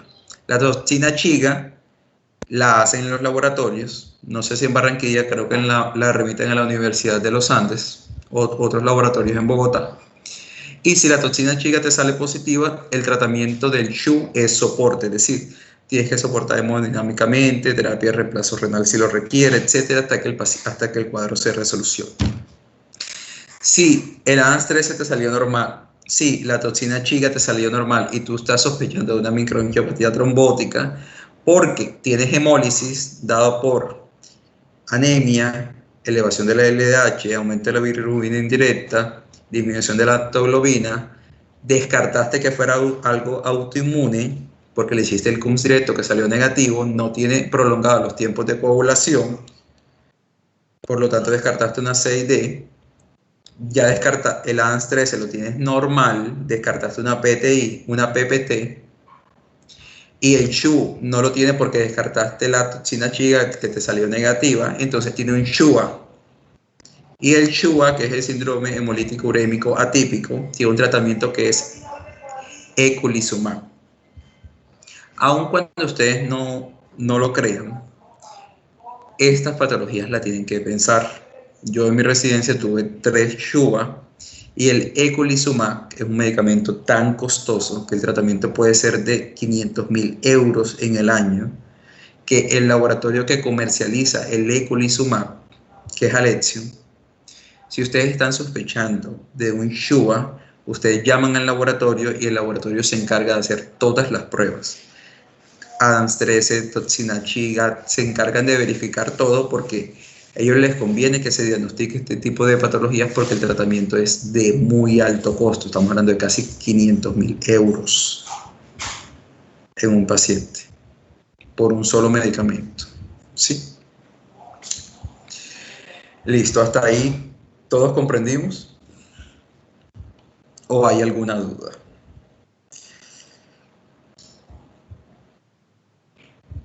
Todo bien, gracias. Listo. Estoy pensando en dividir la clase así como vamos. Bueno, entonces, básicamente esto ya lo habíamos dado. El tratamiento de la púrpura trombocitopénica inmunitaria es, ya lo habíamos dicho, se lo recuerdo. 1, esteroides. 2, se puede utilizar la inmunoglobulina intravenosa. Algunos dicen que el anti-D, pero el anti-D realmente es cuando no hay esplenectomizados. La segunda línea es la esplenectomía, el rituximab y los agonistas de los receptores de la tromboproyectina como el trombopac. Y de último, otros inmunomoduladores. Y el de la púrpura trombocitopénica trombótica va a depender según la causa, así como lo hemos visto. Bueno. Recordemos que los corticoides, si es un cuadro severo de trombocitopenia, de afectación, son pulsos de metilprednisolona. 500 a 1 gramo día por 3 días. En los casos menos severos sí se puede utilizar prednisolona 1 miligramo por kilo de 3 a 4 semanas, es decir, si el paciente pesa 60 kilos, 60 miligramos, 50 miligramos, etcétera, por 3 a 4 semanas y posteriormente de las 4 semanas ustedes van haciendo una reducción gradual de esteroides. Recuerden y sean juiciosos que cuando ustedes utilizan un medicamento inhiben el eje hipotálamo, hipófisis, glándula suprarrenal. Si ustedes tienen un paciente por corticoides más de 14 días, inhiben el eje y nunca pueden suspender un corticoide abruptamente porque causa una insuficiencia suprarrenal aguda y el paciente se muere en 24 horas. ¿Sí? Sino que tienen que hacer una disminución de dosis del 50% por semana, es decir, de 60 a 30 miligramos en una semana. Pasa la semana de 30 a 15 miligramos, de 15 a 7.5 o a 10 miligramos, de 10 a 5 miligramos, hasta que quede con la dosis más baja de corticoide posible. Bueno, ya habíamos hablado de esto, que en el caso de la púrpura trombocitopénica trombótica, el tratamiento es la plasmaféresis. La plasmaféresis logra aproximadamente el 80% de remisión de los enfermos y se puede asociar obviamente a inmunosupresores y corticoides, ¿verdad? Eso lo hace el nefrólogo, eso no lo hacen ustedes. Y adicionalmente, entre esos inmunosupresores está el rituximab y todo eso. Ahora bien, cuando ustedes tienen un paciente con SHU es de soporte y el SHUA el eculizumab. Estos son otros tipos de alteraciones plaquetarias que tenemos que tener en cuenta. Sin embargo, no son comunes y no vamos a entrar en detalles, excepto la enfermedad de von Willebrand, que sí la vamos a ver más adelante. Bueno, jóvenes. Bueno, pueden continuar con la exposición.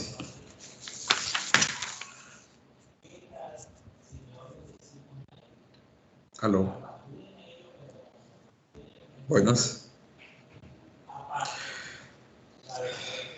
Los miembros de la exposición no están. Bueno, sigo entonces. La coagulación intravascular diseminada, ya yo les había dicho, no es una patología primaria. Lo que pasa es que hay un consumo de los factores de coagulación y el fibrinógeno intravascular, ¿verdad? Lo cual supera los mecanismos anticoagulantes naturales. Y esto te lleva a una disminución de los factores de coagulación y a una disminución de los factores de fibrinógeno. La clínica o las causas de la coagulación intravascular diseminada, ¿los demás sí escuchan?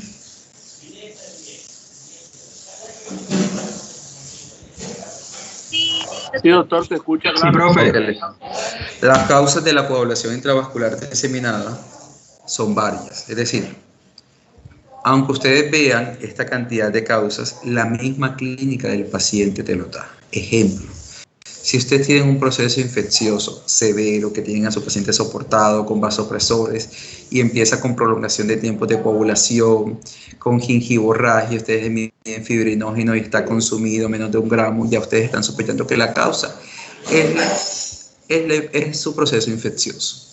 Si por el contrario tienen una neoplasia, que las neoplasias de por sí tienen más riesgo a trombosis, más riesgo a consumo de los factores de coagulación e inclusive sangrados, si son gástricas, por ejemplo, es una neoplasia. Si es un paciente que es politraumatizado, quemado, con sangrados, etcétera, pues es secundario al trauma o secundario a la hemorragia. Si tienes unas malformaciones vasculares que son mucho más raros y tienes, por ejemplo, sangrado, consumo de la coagulación, es por eso. O por el contrario, si tuviste alguna hemólisis intravascular por una reacción adversa, por un síndrome antifosfolípido catastrófico, etcétera, pues fue por la reacción inmunológica en ese momento.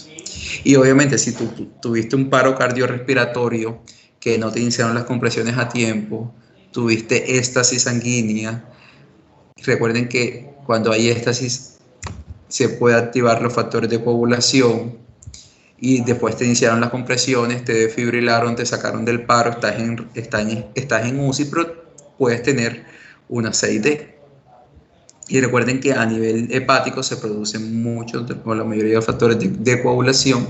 Un paciente con falla hepática severa o un paciente con cirrosis hepática está predispuesto a tener una coagulación intravascular diseminada. Es decir, la misma clínica, el mismo cuadro del paciente les dice qué diagnóstico tiene.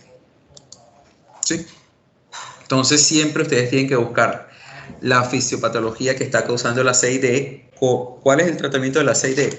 Corregir la coagulación intravascular diseminada. Que sí, ustedes piden su hemograma, piden su extendido en sangre periférica, piden su TP, su TPT, pueden pedir su dímero D que les va a salir positivo y sus niveles de fibrinógeno. Entonces, con el dímero D positivo, con sus niveles de fibrinógeno por el suelo, por los tiempos prolongados, y con su hemograma ya ustedes saben que tiene una coagulación intravascular diseminada, ¿verdad? Entonces, ustedes tienen que ver si tienen un consumo de plaquetas y eso, tienen que detener su sangrado. Y adicionalmente que la misma alteración de eso te va a producir una trombosis y una falla orgánica. Entonces vas a tener que soportar a tu paciente. Si esta trombosis se produce a nivel renal y da una injuria renal aguda, vas a tener que hacer terapias de reemplazo renal. Y recuerden que en la 6D ustedes tienen que tratar la causa de base y transfundir a su paciente. Entonces, si ustedes tienen menos de 20.000 plaquetas, una aféresis de plaquetas cada 12 horas. Si tienen menos de 50.000 pero están sangrando, pues obviamente también una aféresis de plaquetas o 6 unidades cada 12 horas. Si tienen prolongados los tiempos de coagulación, le tienen que dar plasma fresco congelado, ya saben la dosis, 15 mililitros por kilo. Y si tienen una depresión del fibrinógeno, recordando que los crioprecipitados, o si el fibrinógeno recombinante se lo tienen disponible, administrárselo a su paciente para reponer fibrinógeno, porque el plasma fresco congelado te puede que te reponga los factores de coagulación, pero la cantidad de fibrinógeno que tiene condensado no es igual al crioprecipitado o al fibrinógeno. ¿Hasta ahí me entendieron la coagulación intravascular diseminada? Ay, prende.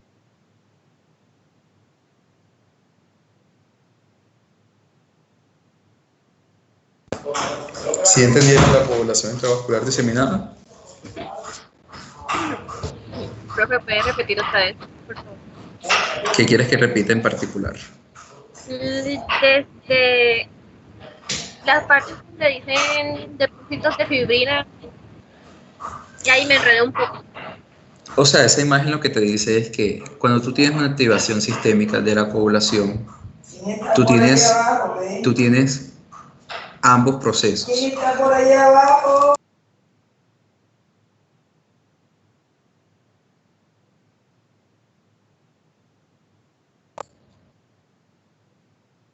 Entonces, ustedes lo que tienen son ambas partes del rompecabezas. Por una parte, Si tú tienes activación sistémica de la coagulación, hay lugares en donde vas a ver depósitos de fibrina y activación de la coagulación en donde esos lugares no debería haber y va a haber trombosis microvascular.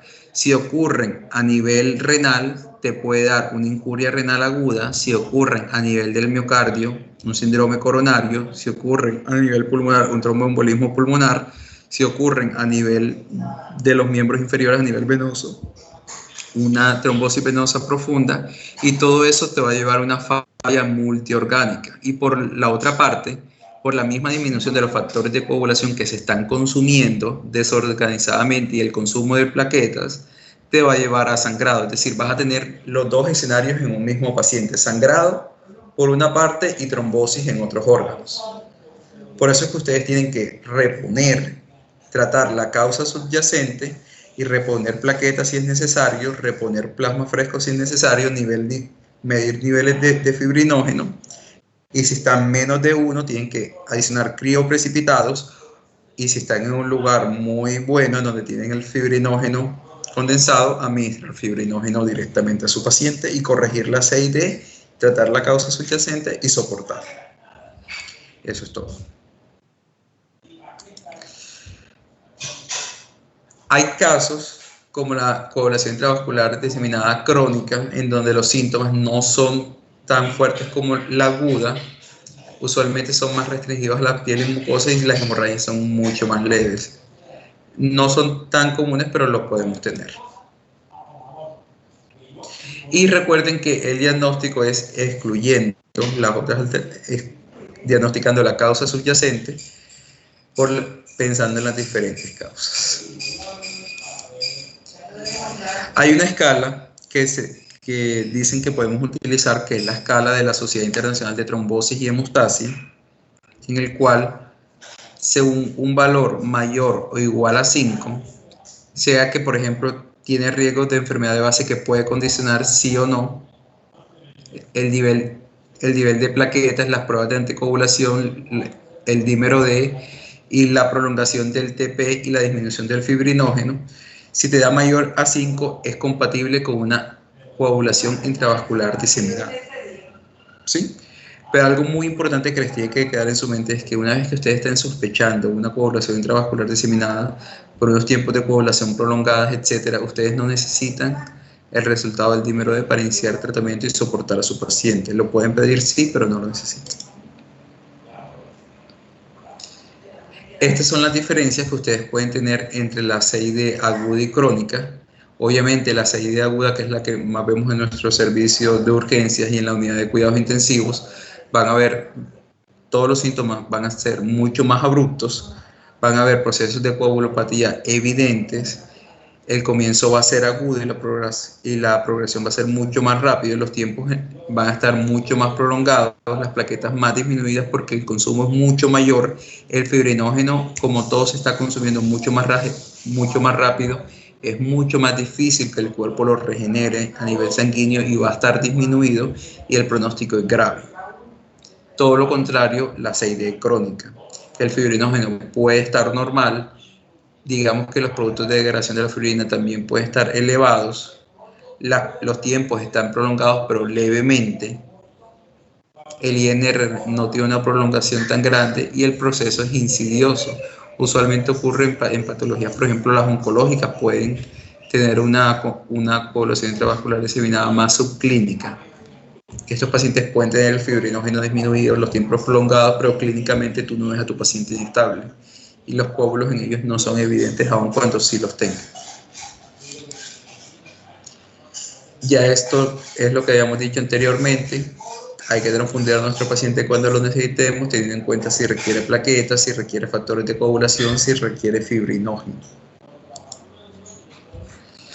Y vamos por la cascada de la coagulación. Resulta y pasa que me regalan unos minutos, por favor, que tengo un problema acá.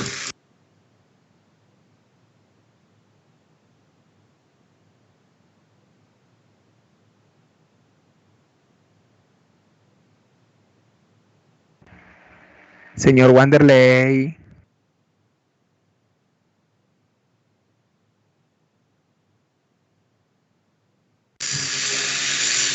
Bueno, este es lo de la cascada de coagulación que pues, creería que no iba aquí, iba al comienzo de la charla para que sus compañeros la repasaran.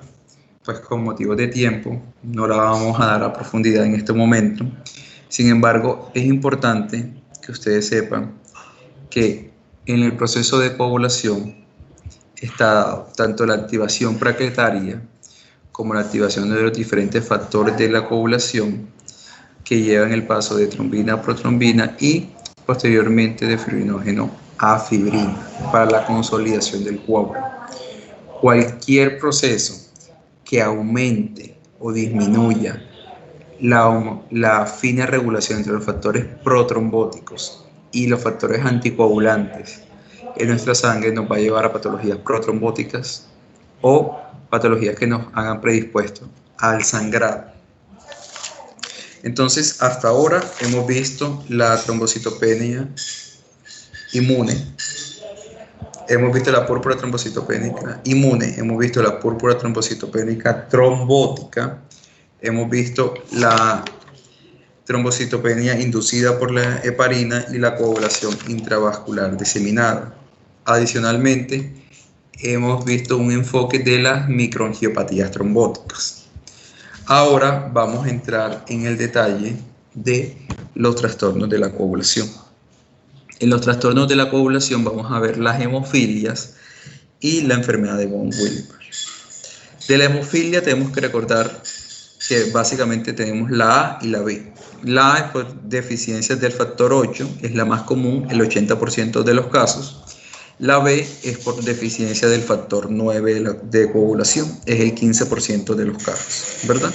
Son enfermedades en la mayoría congénitas por la deficiencia de este factor y son de patrón de herencia recesivo. Es decir, que usualmente, por ejemplo, en los de recesivos ligada al cromosoma X.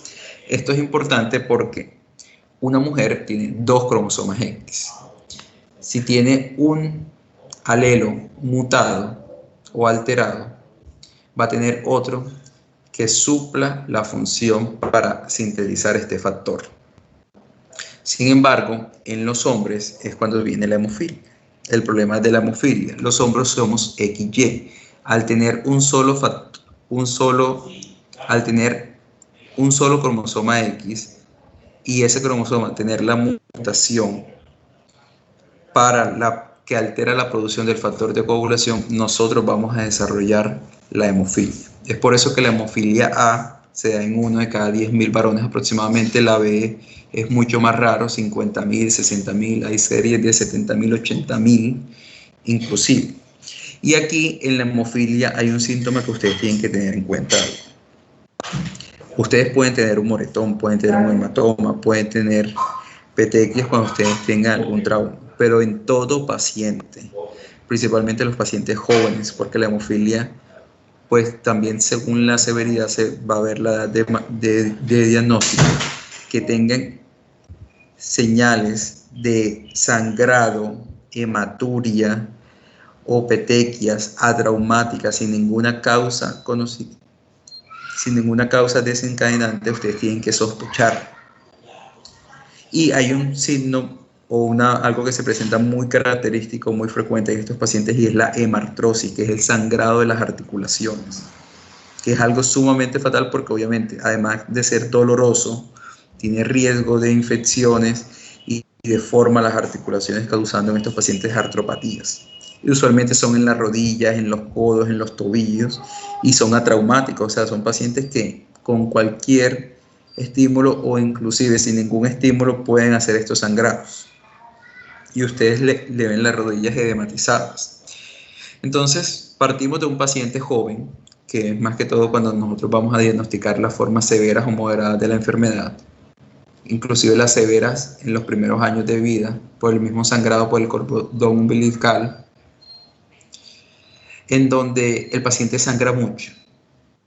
Entonces nosotros hacemos una medición, en este caso tenemos que medir tanto el factor de von Willebrand como los factores 8 y 9 de la coagulación. Enfocándonos en la hemofilia, según la severidad de la hemofilia A o B podemos encontrar severa, moderada o leve.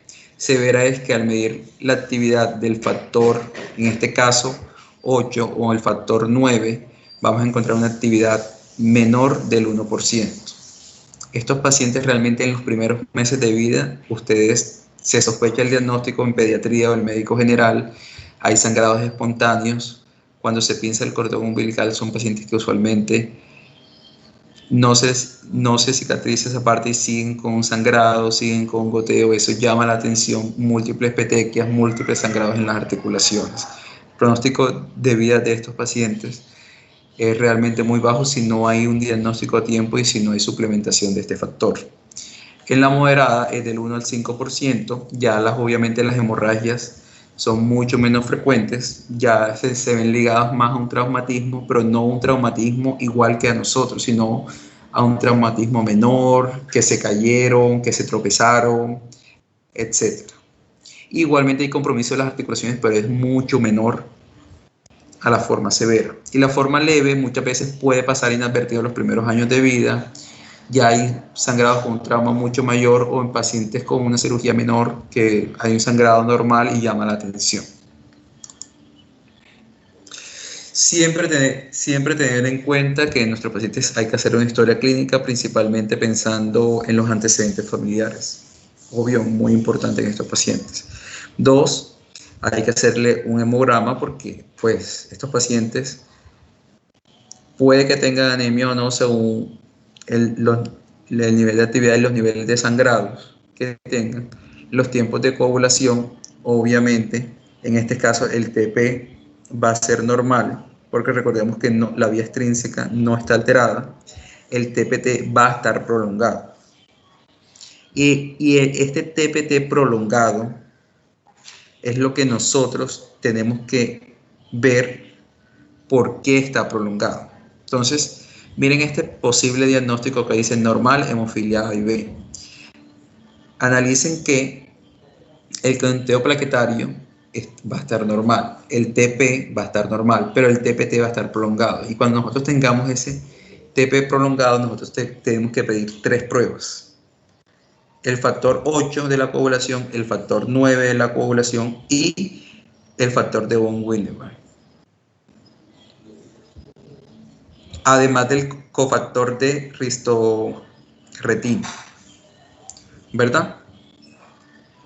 Entonces, esas 4 pruebas nosotros tenemos que pedirlas. El factor 8, el factor 9, el factor de von Willebrand, que nos evalúa la cantidad del factor, y tenemos que medir la actividad del factor de von Willebrand, que lo medimos con el factor de ristocetina. Ahora bien, según eso, nosotros hacemos la clasificación en severa, moderada o leve y hacemos el diagnóstico de nuestra hemofilia A o B. El tratamiento es fácil. 1, tenemos que evitar todo lo que nos provoque sangrado en nuestros pacientes, es decir, tenemos que evitar el ácido acetil salicílico. Bueno, para seguir la cronología de sus compañeros, las principales complicaciones que presentan estos pacientes con la hemofilia A y B son las artropatías, obviamente porque cada vez que hay hemartrosis se va alterando y deformando las articulaciones, lo cual impacta en la calidad de vida.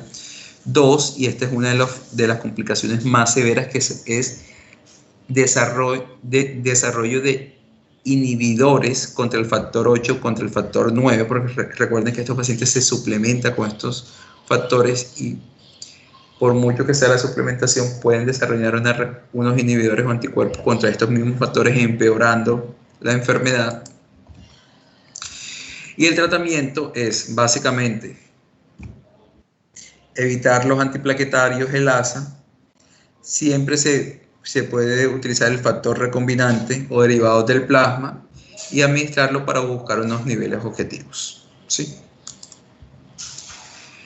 Realmente en eso no me voy a entrar en detalle sobre las consecuencias porque considero que es más importante ustedes sepan identificar la hemofilia A y B, sepan sospecharla, sepan mandar su hemograma, su obtención en sangre periférica, sus tiempos de coagulación, cuando ven el TP normal y el TPT prolongado, piensen que puede haber una hemofilia o una enfermedad de von Willebrand, manden su factor 8, manden su factor 9, midan la cantidad de factor de von Willebrand y la actividad del mismo con el cofactor de ristocetina, y según eso ustedes hacen el diagnóstico de hemofilia A o B o de enfermedad de von Willebrand, sea 1, 2 y 3. Y ya eso lo trata el especialista, en este caso el hematólogo. Y si no hay el hematólogo, nos toca tratarlos a los internistas, los que quieran ser internistas. En la hemofilia también puede pasar la hemorragia a nivel muscular, la iliosol, lo cual también altera el pronóstico de nuestros pacientes. Jóvenes, no sé, bueno, creo que nos falta mucho, creo que faltan estas 2 diapositivas. Bueno, y la epistasis. Sus compañeros no hablaron aquí de la enfermedad de von Willebrand. La enfermedad de von Willebrand es una enfermedad importante porque es mucho más frecuente que la misma hemofilia A y B. Está casi en el 1% de la población. Y es que el factor de von Willebrand está disminuido, está ausente o tiene alguna disfunción, ¿verdad? La clínica de esta enfermedad es lo que habíamos hablado: sangrados mucocutáneos, epistasis, alteraciones en la menstruación en el caso de las mujeres, sangrados prolongados. Entonces ustedes pueden hacer una escala de sangrado cuando están sospechando de enfermedad de von Willebrand, donde ustedes dicen que mayor de 4 tienen un sangrado sugestivamente anormal.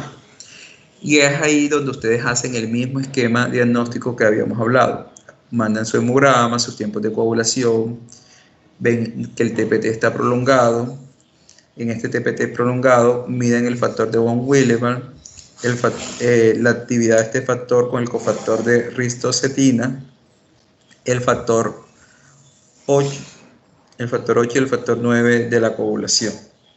Y ustedes se dan cuenta, no, el factor 8 está bien, el factor 9 está bien, no hay inhibidores, que también se pueden medir los inhibidores, y el factor de von Willebrand o la actividad está alterada. Entonces en esta enfermedad hay de 3 tipos. La tipo 1 es cuando hay un déficit cuantitativo del factor de von Willebrand, que te lo va a dar la medición del factor de von Willebrand. La tipo 2, que hay una deficiencia en la función de hay una deficiencia cualitativa. Ahí el factor te va a salir normal cuantitativamente, pero cuando hagas la actividad del factor de von Willebrand por el cofactor de ristocetina te va a salir alterada, y ustedes diagnostican su enfermedad de von Willebrand y la tratan. ¿Cómo se trata la enfermedad de von Willebrand? Con desmopresina. ¿Por qué desmopresina? Porque, no sé si recuerdan, había una diapositiva que sus compañeros habían mencionado anteriormente, que la voy a buscar un momento para mostrárselas, que es esta. Ustedes, si analizan esta imagen, aquí en donde dicen los cuerpos de Weibel-Palade, estos liberan usualmente factor de von Willebrand.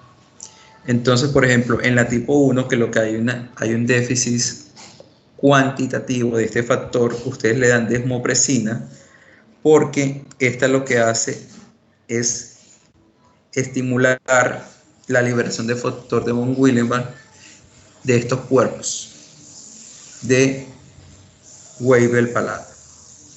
Y obviamente aumenta los niveles de factor de von Willebrand. Como en la tipo 1 no está alterada la función, esto es efectivo en estos pacientes. En la tipo 2 no sirve de nada darle desmopresina porque no está alterada la cantidad, y aun cuando estimulemos la mayor producción, aquí está afectada es la calidad, entonces hay que darle obviamente factor de von Willebrand recombinante. Bueno, jóvenes, creo que en una clase dimos bastantes patologías. Tienen que estudiar la trombocitopenia, la púrpura trombocitopénica inmune, trombótica, inducida por heparinas, la enfermedad de von Willebrand, la hemofilia A y B y las microangiopatías trombóticas. Fueron básicamente los que vimos hoy dentro de los trastornos de la hemostasia. ¿Tienen alguna duda o pregunta?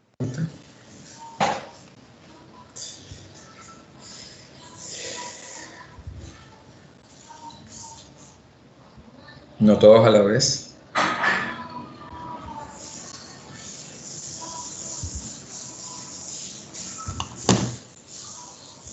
Bueno, asumo que no tienen ninguna duda. Muchísimas gracias y nos vemos el lunes.